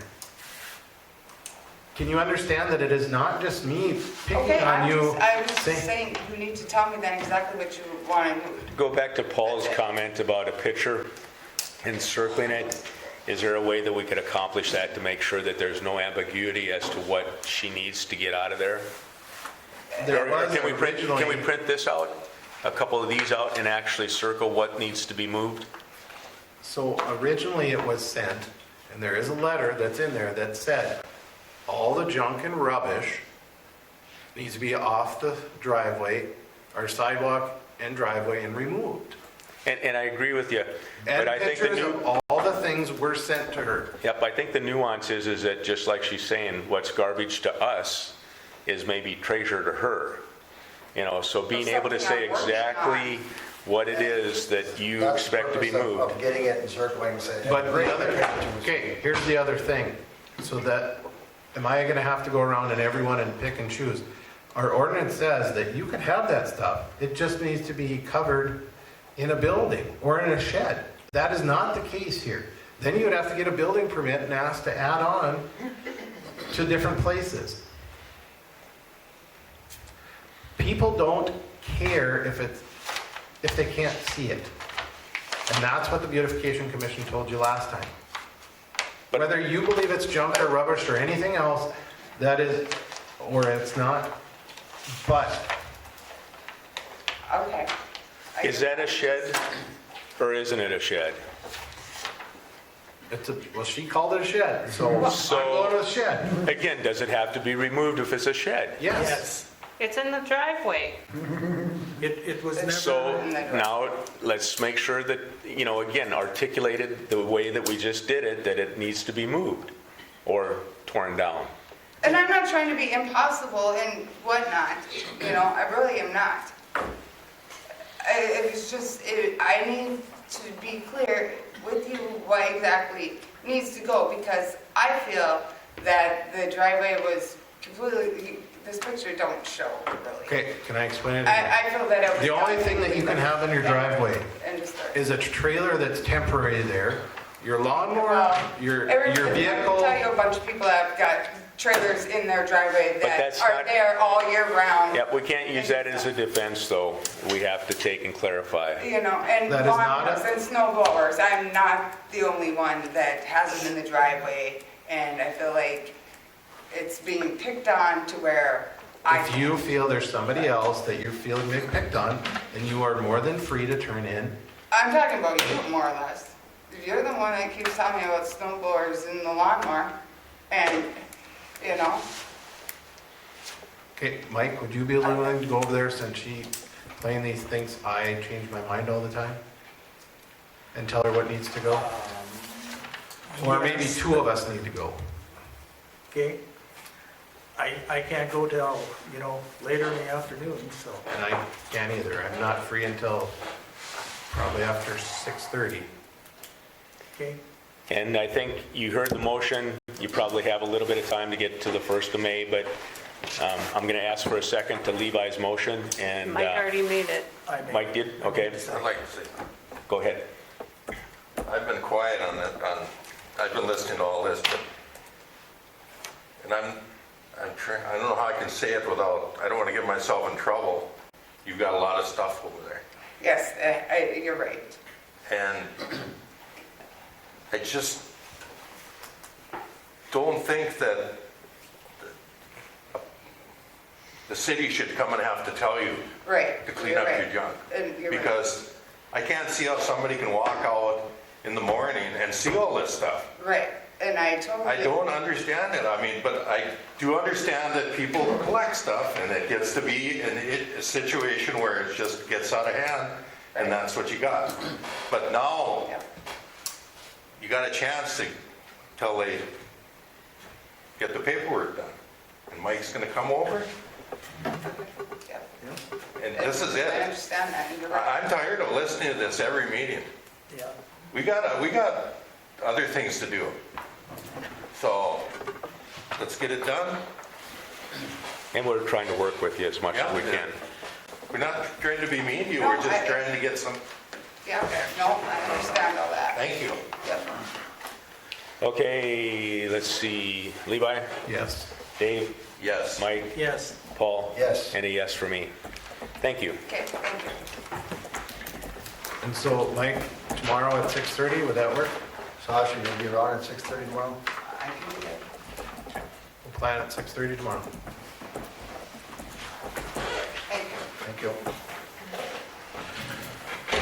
Okay, 8.5? That one has a buyer. I believe they went in and looked at it. I don't know what happened past that. You okay yet? When I went over there, because there was a confusion, and so I went over there to make sure they could get in, and the realtor was sitting in her car trying not to throw up. So she sent the inspector in there alone. I have not heard the results of that. I don't know. They didn't ask for the Mike Blevins inspection. No. She looked really, really pale when I knocked on the window. That's as far as I know on that one. And then we're still waiting on the chicken scratch till June 30th. And that's kind of the updates on those. Okay. And Levi, you did bring up a good point. The home inspector for that buyer, what do we have to worry about maybe having Mike come and actually condemn it, or are we going to go with what they inspect? Mike actually did condemn it. We have held off on it. So we know what they have to build to then to get it fixed? Correct. Okay. Mike Blevins started the process. We held off because we heard from social services that they were gonna have a buyer, and they said we'd work with them, and so they didn't have to have anything compounded onto it because there wasn't much in the, I wouldn't call it a state, but for the, is it a state, John, or wouldn't be a state, it'd be conservatorship, guardianship. There wasn't enough money to pay all the bills, so even if we did anything about it, we'd end up paying for it. So we were hoping to hold off and then somebody would buy it. Yep, okay. But I just want to make sure the realtor knows that there's They're those... supposed to disclose it. Okay, And they have. Yep. okay. Moving on to 8.7, the North Dakota Community Foundation. I haven't had no updates on that, but we'll keep on it. Railroad Park, okay. Dave, you and Levi. So the update on Railroad Park is I was working with them,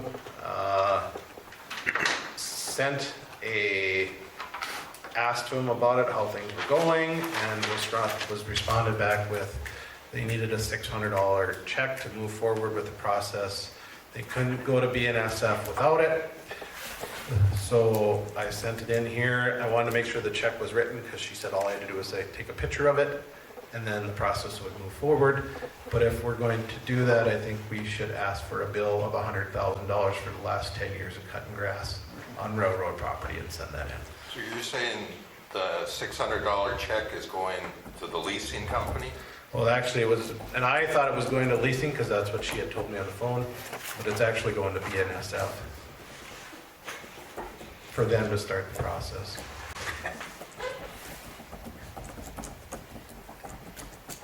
I guess. And what's the process, what's gonna happen after that? We can't guarantee anything. Basically, we have to fill out all this paperwork.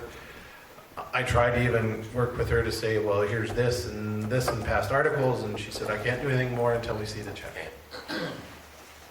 And we can drop it if we want to. No, it's a non-refundable check. So that's why. No. I mean, if we don't send this check, we can just drop it, not go for a lease.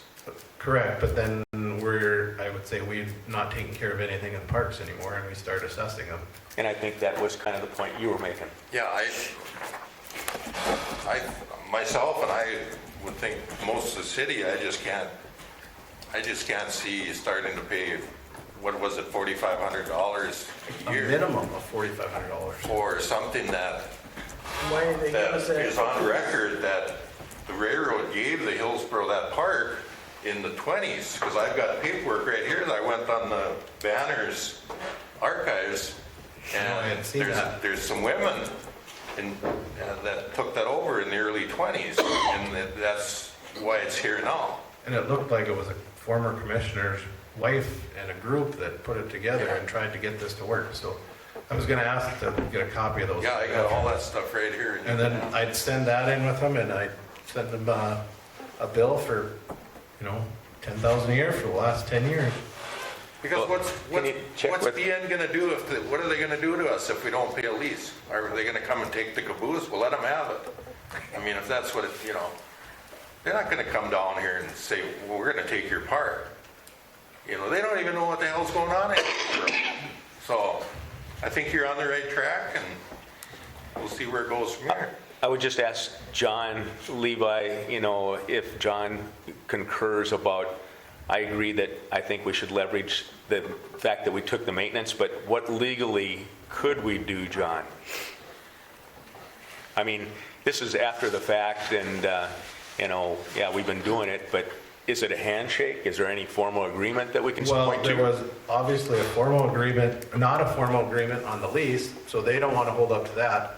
And I understand from Jim, and obviously he's not here tonight, but he had said it was kind of an informal agreement. I don't know if it was corporate or who that said, if you take care of this, you guys can park your stuff on there. Well, it's not so much just this one. We got 3 other properties we're taking That's the care one of. he was referring to, was Yep. the ones over there. So that's why I'm saying it's $10,000 a year. I just picked 10,000. We could charge anything, but I just want John to say that legally, that's something that I don't want a commissioner to get in trouble. What would happen if we said that, or we filled out the paperwork and sent in the paperwork with a one-line letter saying in lieu of $600, we're waiving our charges for the last 7 years for mowing and maintenance? I'd say 7 years because that would be the statute of limitations. See, and yeah, that's true. This is Winston Morrison was mayor.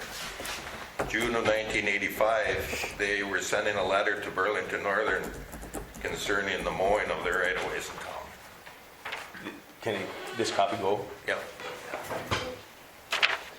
And I can pass this around, or I can read this little bit of history here to you if you'd like to hear it about the railroad park. But maybe I'll just send it around, let you guys read it. It's small print. And I just got to make sure the borough and all those things in our clock and, electronic signage and stuff, that's all ours, right? And we never had to take and sign a contract to put anything out there, correct? Not according to Tom, it's just been there. Yeah. But it was the informal agreement, I think, that everybody's relying upon to take and do that, so. But now we're getting to the point where and basically what she had said is they're not, I even asked, is there somebody that I can talk to at BNSF to make this work? And she said, I'm the only one that you can talk to at this point, I think. Amy Macbeth, right? No, I talked to Amy Macbeth, and she pointed on to this Isis Vidal. Okay. I asked, have we heard anything on the lease? Will it be waived or will we be paying the $4,500 plus? Is there someone in BNSF that I need to talk to? Her answer was, no, I'm the one who's currently working with them in regards to rent. Need to have a copy of the check so I can get the progress going. Let me know when you have sent it. Well, I agree with you. I don't think we should be paying anything. No. And if they want to take it back, Which they won't. right? They're not going to take that part back.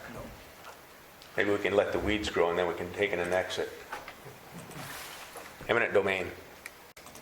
It's hard with the railroad to get eminent domain. Because they already got it in eminent domain. They'll just blow the horns longer when they come. Oh, that would be bad. Well, what I would like is some authorization, what I can do if you want me to try to send a bill and what I should do with the 600. And I would say that if it gets too far, I'm gonna ask to have JR or John step in once it gets to the point that I can't negotiate it any farther. Well, I'm not forgiving them $600. No. Paul, you forgiving them? Yes, I am. I think we need to, if we want this, we got to do something. We got to play nice a little bit because they do. We're the ones that have everything to lose. If we really want to do something with that park, yeah, do I want to spend 600? But if that's what the process takes, do we want to do something with it or not? Because obviously, if we don't do this, it's probably a done deal. Whereas I think if we do this, play nice, tell them what we have, tell them what the history is. I just don't think they know what's going on. They don't know, obviously, the scale doesn't know the history of it, doesn't even know probably where it's at. But I think we have a lot better shot of using, using prior examples of things or whatever it might be, these articles, things like this that have happened in the past. I just think at some point, they might realize what they're dealing with here and what's going on and what our vision is and so on and so forth. I think we might have a better shot of it than if we don't do anything at all, because what do they care? Or, maybe I'll have to do some research and find out who the CEO, because that seems to work when it came to the Century League, and I had an issue with our play-on stuff, and I ended up reaching out to the CEO of the play-on company and got answers right away. So maybe that's what I just need to do if I'm not getting answers here is. Because if we do have any visions of having that, I think we gotta, because even if you talk about not mowing it, well, that's not good. No. Well, that's not a good option. I was being facetious. Yeah, I understand that, but what I'm saying is if we went to that extreme, so. But not everybody in Burlington Northern, because that Amy Macbeth has been up here twice and met with me, and we've been, she was here when we painted the caboose, so she knows what. I think she's willing to work, but, but this lady said, can I talk to Amy? And Amy her answer was, well, Amy turned this over to me, and so it's like everything's through this lady. I mean, I'm okay with paying the 600 if we can try to work out a deal with the rest of it, but I think it's really a matter of giving her the vision of what we're looking at here and how it's. I tried that. I tried the vision and then I got the $600, so. Well, maybe that is part of her protocol that she has to do. I don't know. Maybe that's just one step that if she doesn't perform that step, then she can't really move on.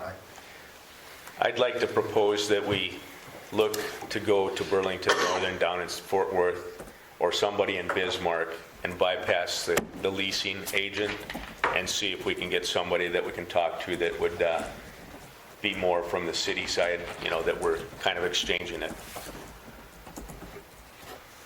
Give us another meeting to take and do it. There was an old building over here, it used to be part of the bulk plant along 81, and it sat right next to the tracks. And the tin was blowing up on the roof. Well, it was kind of a hazard. So I went over here one day and talked to these guys that work on the track, and they gave me a guy in Fargo to call, and it took a while, but a year later, they came and removed it. I know there's a safety, it used to be a lady in Bismarck when we were working in Grand Forks with them that again, this is kind of a safety issue too. If we wanted the fence, that's how this all started, you know, reaching out with them and saying, hey, this is something that we're interested in.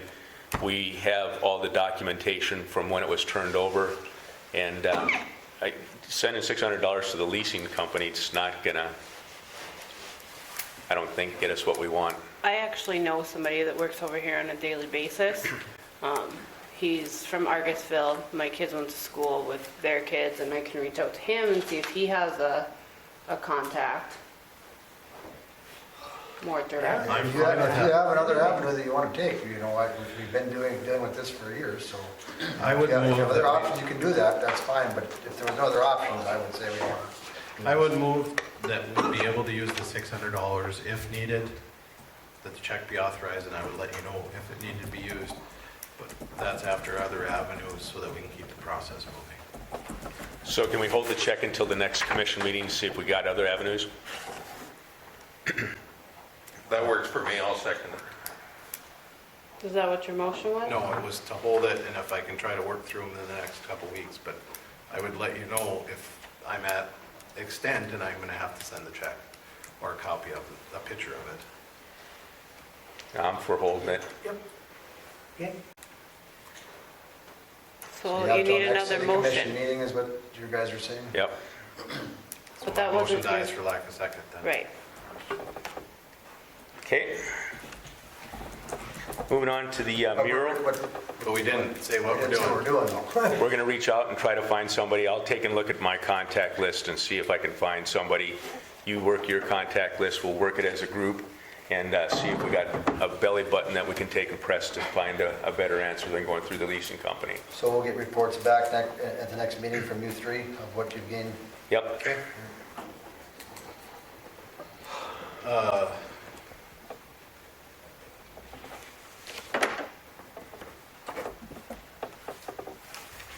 Okay, moving on to the painting contest update.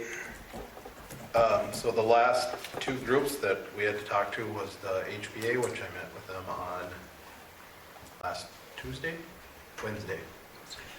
Wednesday. Tuesday was at the Kiwanis group. They asked me to come and talk to them about it. And then last week we had our Hillsborough team, Hillsborough. All of them were in favor of the project and moving forward. So it is sitting with the idea shop to go up on the website, and as soon as that is up and ready to go, then we'll start advertising for the campaign. And like, again, we'll plan for this side, but we may move it depending on other factors. And we moved the date to the end of May, I think it was, for deadline. Okay, 1881 extraction document update. Anything? I haven't gotten anything. I haven't gotten anything from any of them. Okay, John, have you? No. moving on to new business. Jump back on something on old business. Beautification Committee, can you guys look at those trees and stuff on the west side of the county shop and see if there's something that... It's actually, if you look at your email, that Oh, was that's one one ticket was that came in. email. Okay, I've got a card, I think I might have in my wallet of the guy that I last talked to last summer. It looks like it's been sold again because it's not owned by the property that has the apartments on it. It's a different name on that. Okay. And JR, I talked to Levi, the first document had the wrong address on it, so you're going to want to make sure that you correct that so that it's legally binding. And like I said, I just sent it out because on that one, if you look at it, it has things circled and everything. We learned from the last ones and said, here's how we're moving forward. So we circled and said, this needs to be done, this needs to be done. And I think on that property, and I'm just waiting to hear back from yes or no from the BC members before that letter's sent. Yeah, because that would be a big thing if they want that street blacktop. That's a big swamp and it would really help the drainage and that. If I remember right, and I think the pictures are pretty good when you look at them, you can actually see the drainage issues, so that was one of the things I said, and then all of the down trees needed to go out because they were harboring pests and different things, so. but it's a lot more spelled out on these, so, yeah. if Okay, there's- thank you. Yep. Anything else?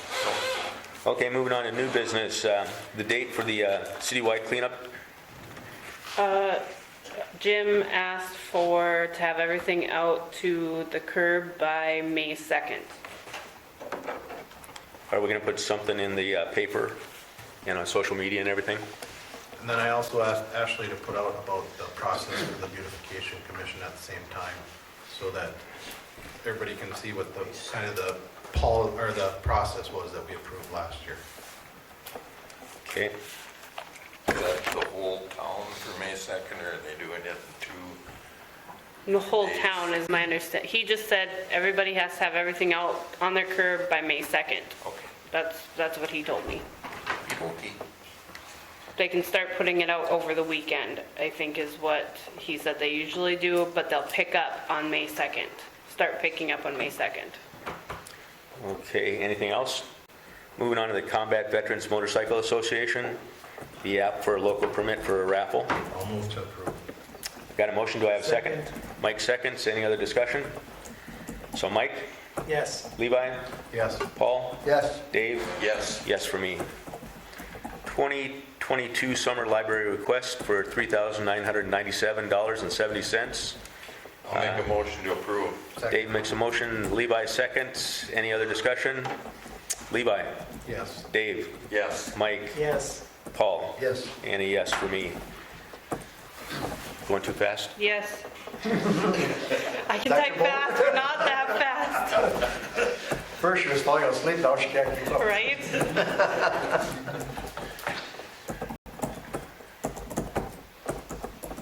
Okay. Okay, the 9.4 petition to rezone Riverwalk Block 1, lots 3 and 4. This is kind of one that I had an assumption was different than what it turned out to be today when I looked into it. So, Mike, you want to talk about it, or? Right now, it's the frontage lots, but it's the middle two, and I don't know if they bought these lots or not yet, but There's a purchase agreement. They have a purchase agreement. they want to put apartments on in those commercial lots, which would mean they would have to be rezoned. So they're commercial right now, and it is lots 3 and 4. It's the middle 2 lots, and I think there's a lot of information that needs to be passed to planning and zoning so that they can bring it back to the commission. So, for example, if I recall, when we did the annexation of the 128 acres, those commercial lots, you know, there was, from a county perspective, some worry about having access, more access versus the main, going in and the main gate and going into the street. So there was worries about that. I thought that it was going to be another part of Phase 1, and this is part of Phase 1, but a commercial part of Phase 1. So I need to I think we need to run to the county and find out again about access to it if there's an issue like that. They don't have the infrastructure in, so it wasn't included in the bonding that we did for it. So there's a whole bunch of information I think that they owe us to take and, clarify before, especially before planning and zoning, but coming back into the commission to make sure that we have everything straightened out. So, John, I see you're ready to talk. I think what you're saying is correct in terms of we need to refer the request to planning and zoning. There was a suggestion in the request from John Lowry that they would find it acceptable if the city was okay with either a conditional use permit or a variance. Their initial request was rezoning. So I think that planning and zoning needs to look at whether or not a variance or a conditional use request would be appropriate in this case. I suspect not, is what you'll find by reading the ordinance. So then you're back to what you said on the rezoning, and all of that background history then that you're talking about needs to be looked at before the process would be followed in planning and zoning of the publications and the hearing and then the recommendation to the commission, and then doing the same thing to get to that R3 request for the zoning. Is it R3 or R2? 3. Two. I think 3 wasn't 3 the new one that we did? 3 is the new one. That's apartments. No, 3 No, is that's the 50-foot 50-foot lots. Yeah, so 2 should be the, Two is. That's not what the ordinances say, because I pulled them up. huh. Yeah. And I read them right to John, and it says apartment buildings in R3. R2 says apartment buildings. R2 says everything fit in multi-use family residence boarding. And then if you look at R3, That was the all 50-footers. R2 uses in apartments. Right. So that's why we were thinking R3. Because these But- would be apartments. Right. But the other one is apartments also. But I thought specifically R3 was done for 50-foot lot frontages, Right. The minimum is the same as R2. which kind of confused me, which I thought there was other locations within the Phase 1 that would be easier for them to take and, put apartments. So I had actually reached out to Rob Jordahl, and he talked to me about it. And he wanted to do that there. It was him that pushed it, because he said if we put these apartment buildings in the other residential areas, he was worried that possibly people wouldn't want to buy and live next to an apartment building. He also said that, and I looked at it, and they're kind of hit and miss where the lots have been sold. So, I But think that this beautiful- was partial failure to, I thought the one part was supposed to be for apartment building, well, that got sold for townhomes. Yep. It should have been sold for apartment buildings, not townhomes. So in reality, did we have enough high residential areas planned in the project? That's kind of a tough question. So, You don't know. We don't know, but I think we When need, was the last time an apartment building was put up in town? there's the problem where we need to add more apartments. Yep, and we do, you're exactly right. Now, the other point that I talked about today, and I haven't talked to Mr. Jordahl, but, you're going to have that beautiful lake with all those nice lots in Phase 2, and half of those are going to be looking at an apartment building on the south side. So the argument about, having it located somewhere else in Phase 1, kind of, or even if he would move it over to the west side and take that one commercial lot and go along the edge of the property out there would be a better location. But again, I can't advise him, as to what he should buy or shouldn't buy, but I'm kind of surprised. And then you stack on top of that there's potential for covenants within, Riverwalk itself. And so how do we make sure that those are all covered with this apartment complex? The covenants have nothing to do In the with city. No, with the city. that's with the But what I'm developer. saying, it has to be negotiated with the developer, and I'm not sure he's went through all those wickets yet. That's his fault. That's the developer Yeah. that is the two developers Yep. that are on the project and need to plan for this. But I don't, what I'm saying and what I believe is that we should not stop somebody. We should do everything we can to make sure that we're gonna get apartments in town, because we desperately need them for all the businesses. So I would hope that with Mr. Jordan, we do not hold up the process like what happened at the last project. Because if we want to drive one way quicker than anything else, it would be to hold up the process. Because he told me that he's hoping to be in the ground by July 1 if possible. And I did reach out to the connection that I had and asked if he would do a multi-use type of a complex where you had commercial on the ground floor and apartments above, and apparently that's not an option. So, well, my recommendation to send this to planning and zoning certainly wasn't to hold anything up. Our ordinance is clear on how you rezone property. I think one of the things, though, we do need to get clarification on is John Lowry's request was what I was going off of, and that is from changing the zoning from C2 to R3. And if you look at R3, that's where the specific mention for apartments is. And there's no mention for apartments in R2. It just says multifamily though. Yeah, but That's not apartments, not, necessarily. multifamily wouldn't be an apartment, at least my interpretation. yeah, but it says all R2 permitted uses in apartments, but we specifically did R3 for their request for 50-foot frontage lots. Otherwise, we just had R1 and R2. Yep. Yep. And so to me, I interpret this as R2 is incorporated in, but just with 50-foot, R3 is just 50-foot frontages. So is that, with the commercial lots, is that 50-foot frontage? Like I say, that was something that Lowry and John and Pat requested, was specifically so they could have vertical development with small lots. But I don't think their intent is to change the size of the lot. Their intent is to comply with the permitted use, which would be the apartment building. So you're saying, John, that it doesn't have to be a 50-foot lot if we change it to R3? Yep. But they Right. could be, okay. Yeah. But again, R2 covers everything too, John.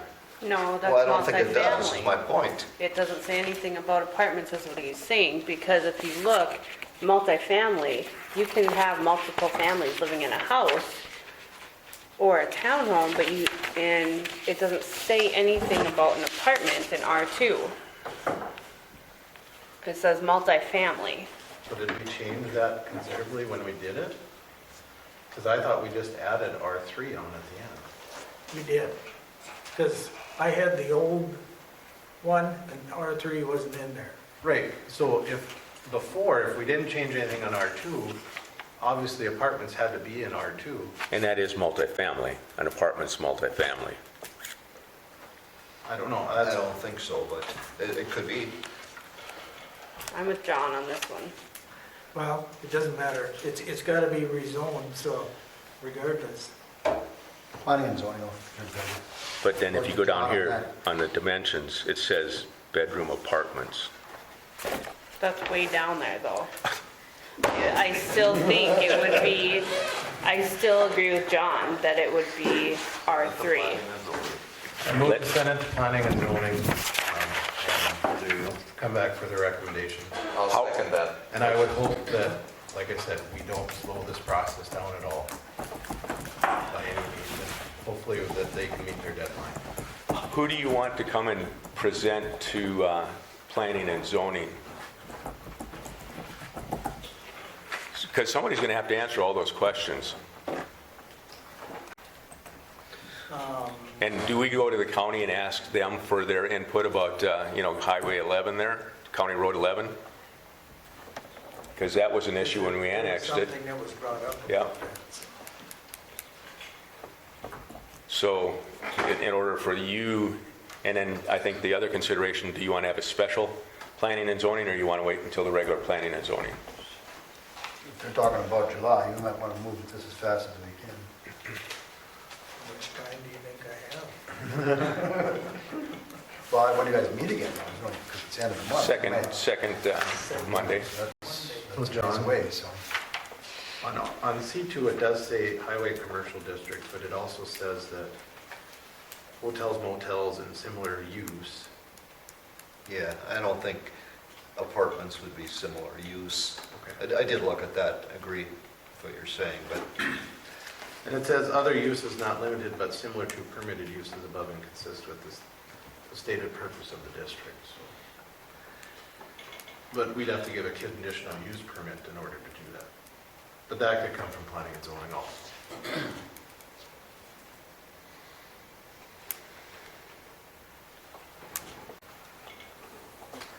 yeah, so I think planning and zoning's question probably can be best directed to John Lowry, and he can get to the right people on just the issue you raised on the county. I mean, planning and zoning could proceed immediately on this request by holding the hearing on the proposed rezoning. Because it has to be hearing at planning and zoning, and they have to approve it and recommend to the city of Hillsborough, the commission, then that we proceed, and the city commission has to do the same process. It's not just a one-time publication hearing, and planning and zoning says we're rezoned. It's a two-step process. So we don't have a lot of time. When you think about it, Yeah, I mean, without special meetings. But we do need to get the answers. Is he going to ask for, pay in lieu of taxes? What's just because there's a purchase agreement doesn't mean that we have all the details that are going to allow the building permitting and all those things that have to take place too. But I think what John's saying is if we change it, if we do a rezoning, it's gonna take way longer than if we use a conditional use permit, correct? Because if we could do a conditional use permit, it's only go to planning and zoning and then come up to us. Where if we change the zone, we'd have to rezone it and go through all the hearings like before. Hearings at planning and zoning and hearings here. Yep, and so, I guess I'm saying, planning and zoning has to look at this, how can we most expeditiously proceed? And when you look at the definition of a conditional use, I don't think that fits what we've always required to be rezoned. I'm not sure there's an easy solution here other than to do a bunch of things at one time, including proceeding with the rezoning, so that that's not a delay. Okay? Gary? But one more thing, Rick, and then it also says the purpose is the intent of the district to establish areas having good access to and located directly adjacent to highways for highway-oriented commercial activity. A commercial activity require considerable amount of on-site storage or parking or otherwise cause conflicts if located in downtown central business district. Which an apartment building, if we put that down in a downtown business district here, would put considerable amount of traffic onto it. So by putting it and moving it into, I would look at it and say, if there's one access for, 24 apartment complex times 2, that's 48 cars minimum. That's a lot of traffic that would go on our residential streets out there. So I would think by giving them access, quick access to a county highway, that could possibly fit into the commercial 2 highway district. And I agree, but the point is that the county has to approve that, not the city. Yep. So that's a whole new can of worms. Why would the county have to approve it? Isn't there already access approved on those spaces based on the plan? I thought, and again, I'd have to help me out here, but I thought it was just those 2 access points for Riverwalk. The main right there next to department. They didn't want an access on all 4 of those businesses if they sold. Because you got drainage and all that stuff that they had to do. And while he's looking, Rick, I'm not sure about this question, if I should even ask it, but what would that do? I know you're talking about different businesses up there. If you wanted to put a strip mall out there, if that could come to be, how would that affect it? it would pretty much so screw it. That's what I mean. Yep. What would be more advantageous to that whole place out there? That's why I asked him about if the option of having multi-use like they have in West Fargo, where you have commercial on the ground floor and apartments above, would be a slick solution that way. But I guess that wasn't an option that they were willing to explore, from what I heard. I just think it would be advantageous to that whole project out there if you could get a strip mall.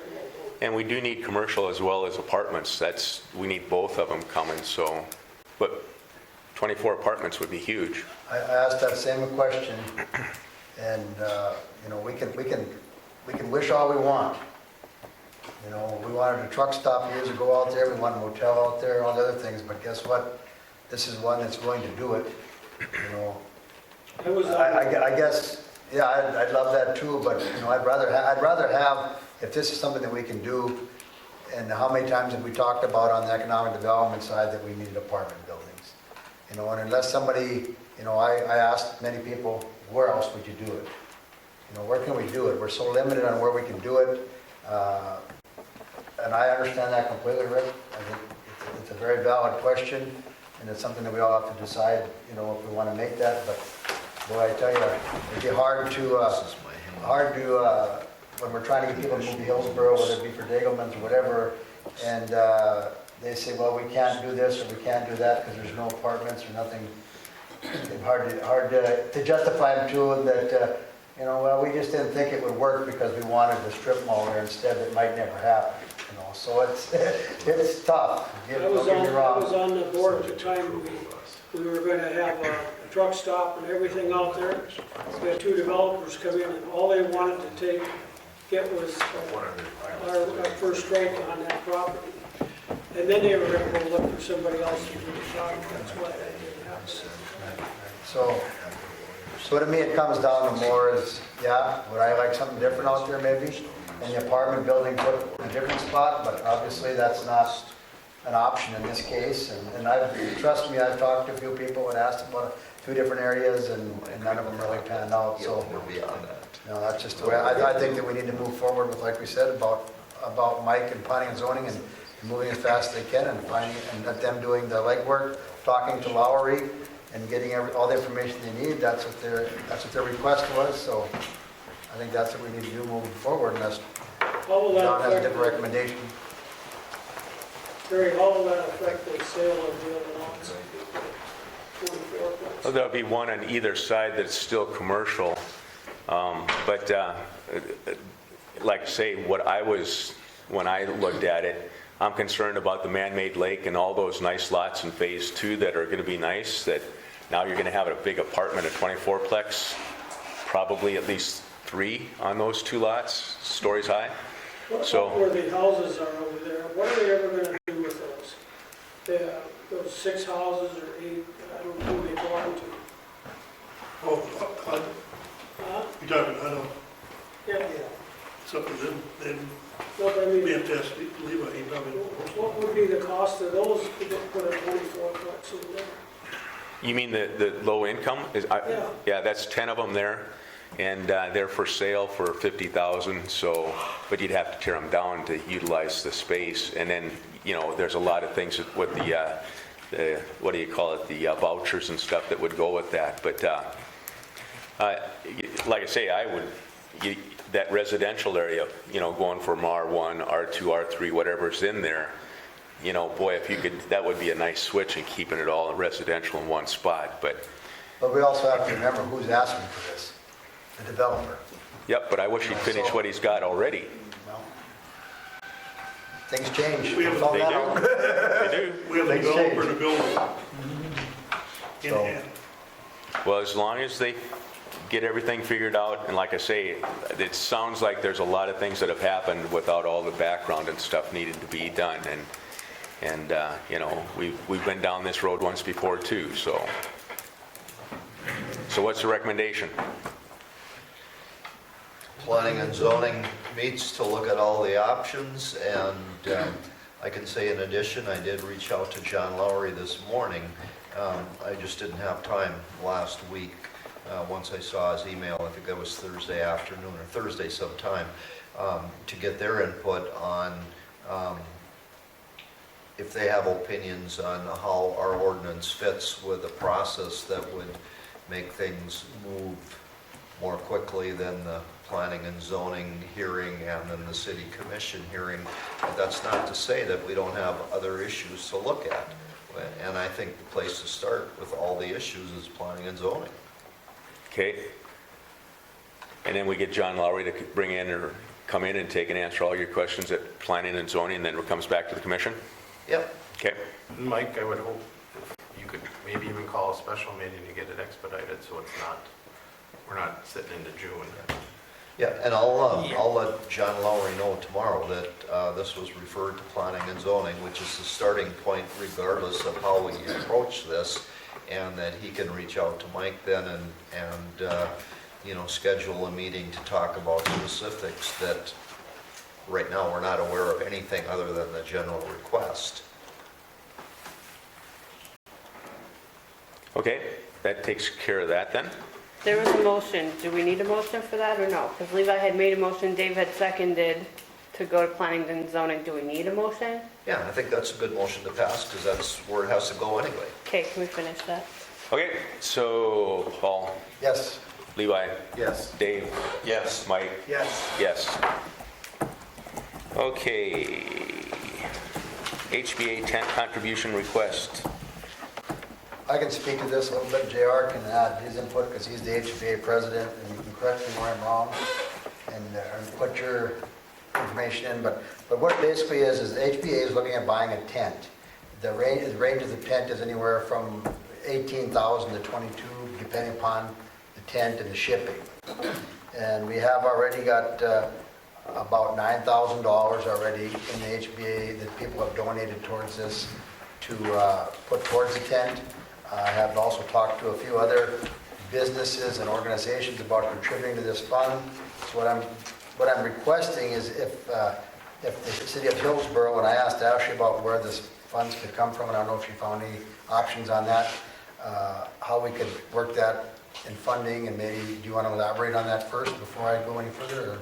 So I talked to, I reached out to Mark Forsyth, and I also talked to John because we can't contribute. But if HBA were to invoice us for a portion of either the poles or the tent part itself, then we can take out of the sales tax for retention and, where's my notes? For retention and attraction. So we just have to have an invoice. And I don't, what would be the option if you were to purchase the tent and these organizations were to check to the city? Would that work also? Yes. We think that would be an option? I think so, yes. Think so? So, and the reason we're asking this is because, I'll just kind of give a little history. We've always rented a tent in the past. It was in that $3,000 range. Now it's gotten to the point where it's $5,000 a year to rent a tent and have somebody put it up. So we've already budgeted over $3,000 for this year to do it, which we can also earmark on top of that $9,000. So we're hoping that with the contribution from the city and a couple other businesses I've talked to, that we can come up with that money. The number I'm asking for is about $4,500. If you'd be willing to do that, the HBA spends literally thousands of dollars every year putting on Hillsborough Days. And I think if you talk to a few other cities and the money that they put in to their community events, I'm sure that it's substantial when you go around to a lot of small communities. So I'm just thinking that from the city standpoint, I think this is, as a small gesture, so to speak, that, hey, we feel Hillsborough Days is a good draw to Hillsborough. It brings a lot of sales tax dollars to Hillsborough. And that it's a positive thing going forward with this summer event. And I'm just hoping that everybody on the city council agrees with that this is $4,500 well spent. How I view it is that we would have, that basically the city would own the tent, and then we'd find some place to store it. The dream is eventually, hopefully we can get a trailer to put it in, and everything would just stay enclosed in the trailer, so that if it had to be moved, to put up here or put up there or wherever it might be, there's other entities. Basically, I look at it as whoever puts the money in as far as the businesses go, or the civic groups, they would have the access to the tent. We've never really talked about who would use it over and above that. That's something we have to talk about later, but right now, and JR, you can clarify this, but right now it would be just, obviously any civic organization in Hillsborough, whether they contribute to or not, would probably have access to it. But otherwise, as far as businesses go and other things, it would be mainly those that have contributed to it up front, and we can always address that later if we wanted to rent it to them or however it might be. So, but if there's any questions, please. We've used sales tax money in the past for projects like this. So I'm going to make a motion that we take $4,500 out of sales tax and help purchase the tent. So that's the pledge, right? That for $4,500 is what you're asking for? Yes, sir. Okay, we have a motion. So do I have a second? Second. I would amend his motion that the city purchase the tent and store and insure it, and the HBA would be in charge of care and maintenance and renting it out. What's insurance cost? Lee said he said that it was, basically, it would be almost worked into what we got already. just because insurance, he says, they understand that communities put on events like this, and communities have things like this at them. You can talk to him directly to get more specifics, but he said he didn't even know if it would be any extra. Okay. Just be something that we'd have to make sure we had listed as equipment. So, Okay, so kind of self-insure in a way, yeah. yeah. Okay, we got the motion, we got the second from Levi. Any other discussion? Need a second on the amendment. Yeah, I'll second the amendment. Okay. Levi? Yes. Paul? I'll abstain. Mike? Yes. Dave? Yes, Yes for me. use concrete blocks to hold it down.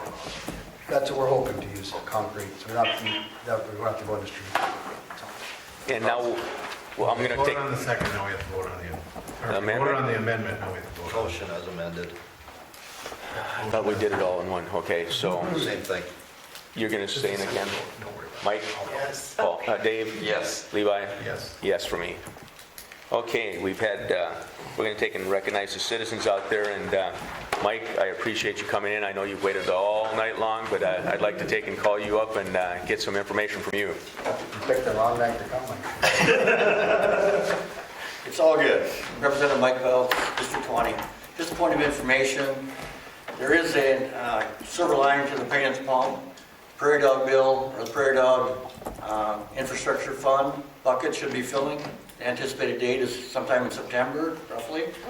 And the amount estimated for Hillsborough is $416,000. My advice to you is don't spend it till you get it, but that's what it looks like at this point in time. And there's specific things that we can use the Prairie Dog for that we'll have to take and look, but infrastructure is basically, Infrastructure yep. for the community. And it's It nice. does kick in for the counties, cities, and townships. Perfect. Which goes back to another reason for us to go back to the county and talk about Caledonia for, because we're paying mills and stuff for the repaving of Caledonia. But that's great news. And also, Mike, we got a little over 125,000, if I remember correctly, last year, 127. So that's going to get us up around that, a pretty good number to work with. Now, can you give us a little bit of visibility into, this is year to year, and, depending upon oil revenue coming in? Yeah, it's based on oil income. The buckets fill, there's an array of funds that get filled in order. It's on a biennial basis, so if you get it now, it's going to be 2 years before it happens again. Okay. And then I know the airport gets money too. They're the last bucket.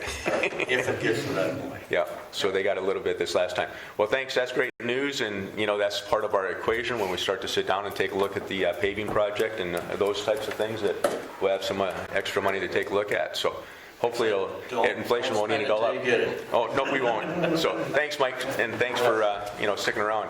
Any other citizens want to take an address? Better wait till Rick comes out. Yeah, we better wait. I'll wait for Rick. Long as I'm here. I come here with a different idea, but after listening to what went on tonight, some comments.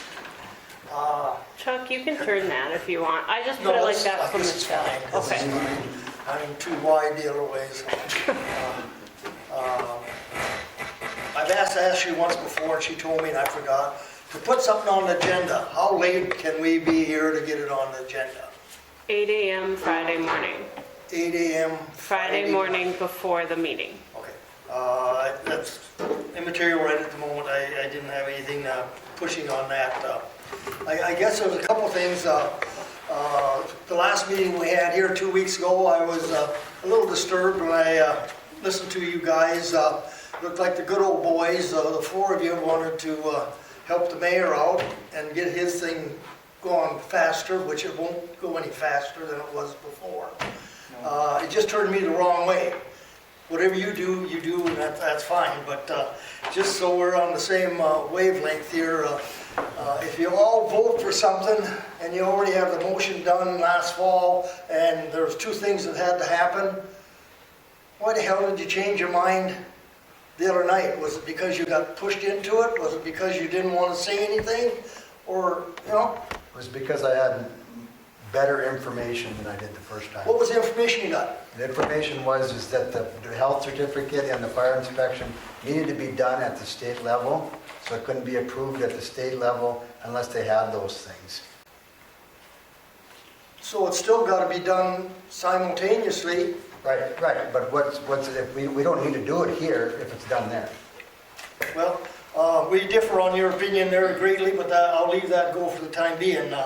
I guess there's one other thing that really bothers me, and I know this has nothing to do with what's going on here right at the moment. Friday night, I was couldn't sleep. I was sitting there doing this, and goddamn, all of a sudden I see here's a thing on there from Mr. Sandel. Right? Friday night? Well, Friday night, early Saturday morning, I don't remember which. An email? Well, it wasn't an email, it was a public notice, more or less, talking about Mr. Reese and the fact that he was demoralizing anything that was going on in town. Where'd you read that at? Huh? Where'd you read that at? On the little cell phone? Was it an email or text? Or I guess I don't know what you're Well, what you're if you don't referencing. know, then that's fine. We'll leave it that way, and I will find out. That's Yeah, show fine. me. 'Cause I just want to make one thing for certain here. Well, I believe what he's referring to is you did a news interview or an interview with KRGB, and the title of the article is Hillsborough Commission President worries that recent disputes make commission appear not business friendly. that I did say, yes. Well, But then it remember also, that? I remember it now, but I don't, Okay, all right. that was over the radio, yeah. And how was it assigned in the end? Was it your name and mayor? It's a mayor's interview after every commission meeting that I do with the radio, yes. But ain't that misleading the public? Terry Sandel, mayor, you're speaking for all the commissioners then, huh? But then also, I also said that I was concerned that we didn't have anybody running for Levi's position as part of that, and I was concerned from a commissioner's perspective, the commission's perspective, that, you know, again, and I went out and I asked a number of people to actually, you know, come in and put a packet together to run for the position. So I'm kind of concerned overall that maybe we aren't attuned as to how Hillsborough is perceiving us. Why are you chastising him though, saying that it was more or less the way I understood it?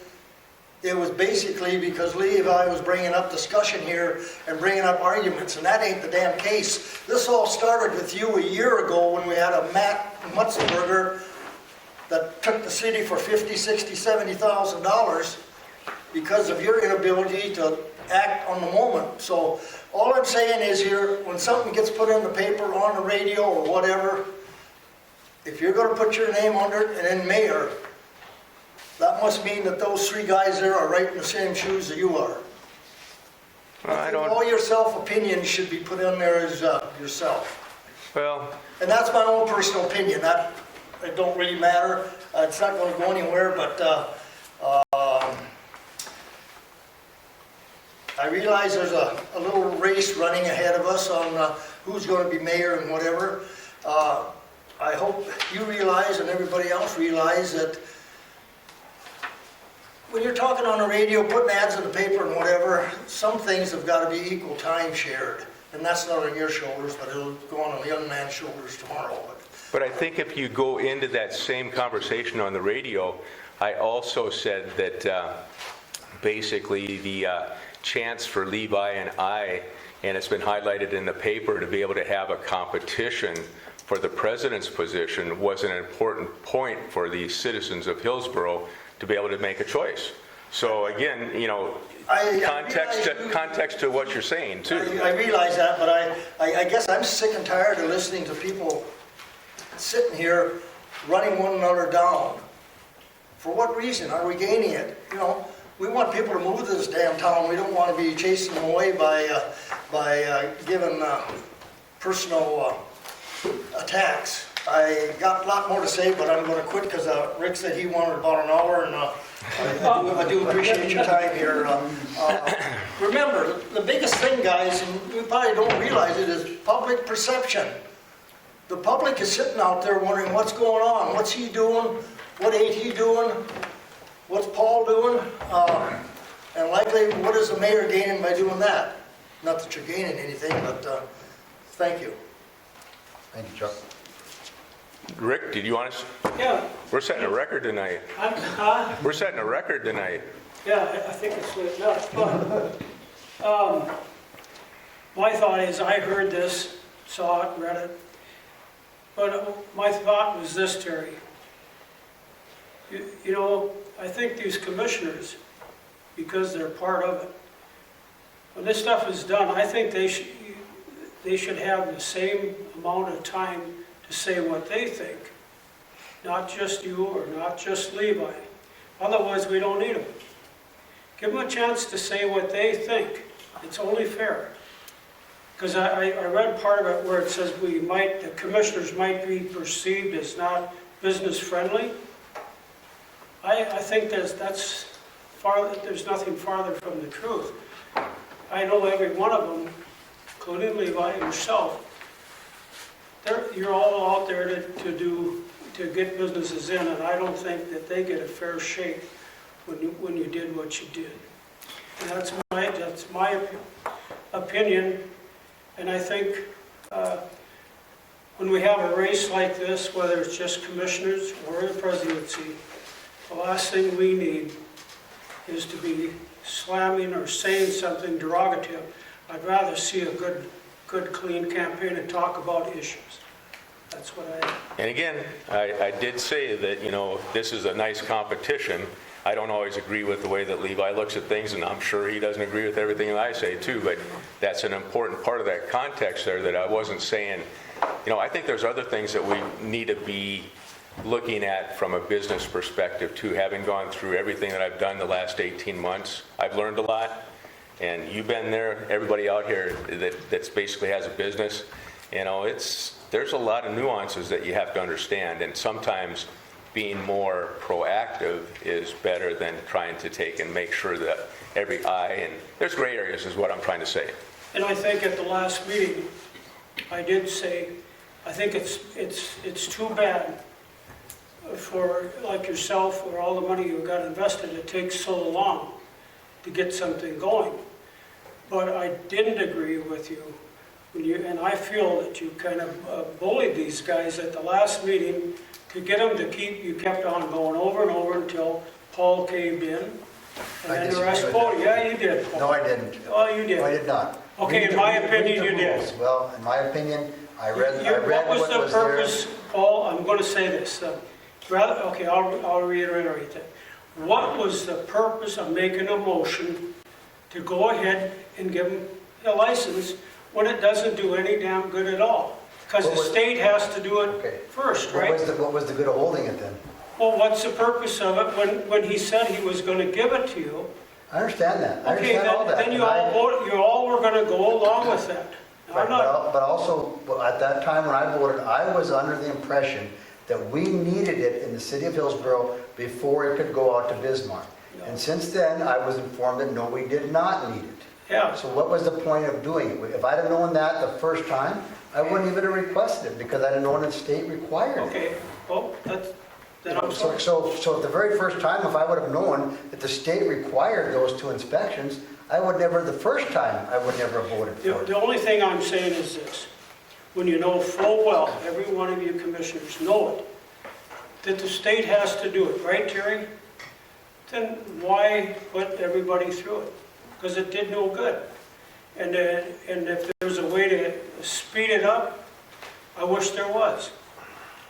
Well, we got her done, so. Huh? We got it done, so. Good. Well, it'll be nice to see it going. I'll appreciate that too.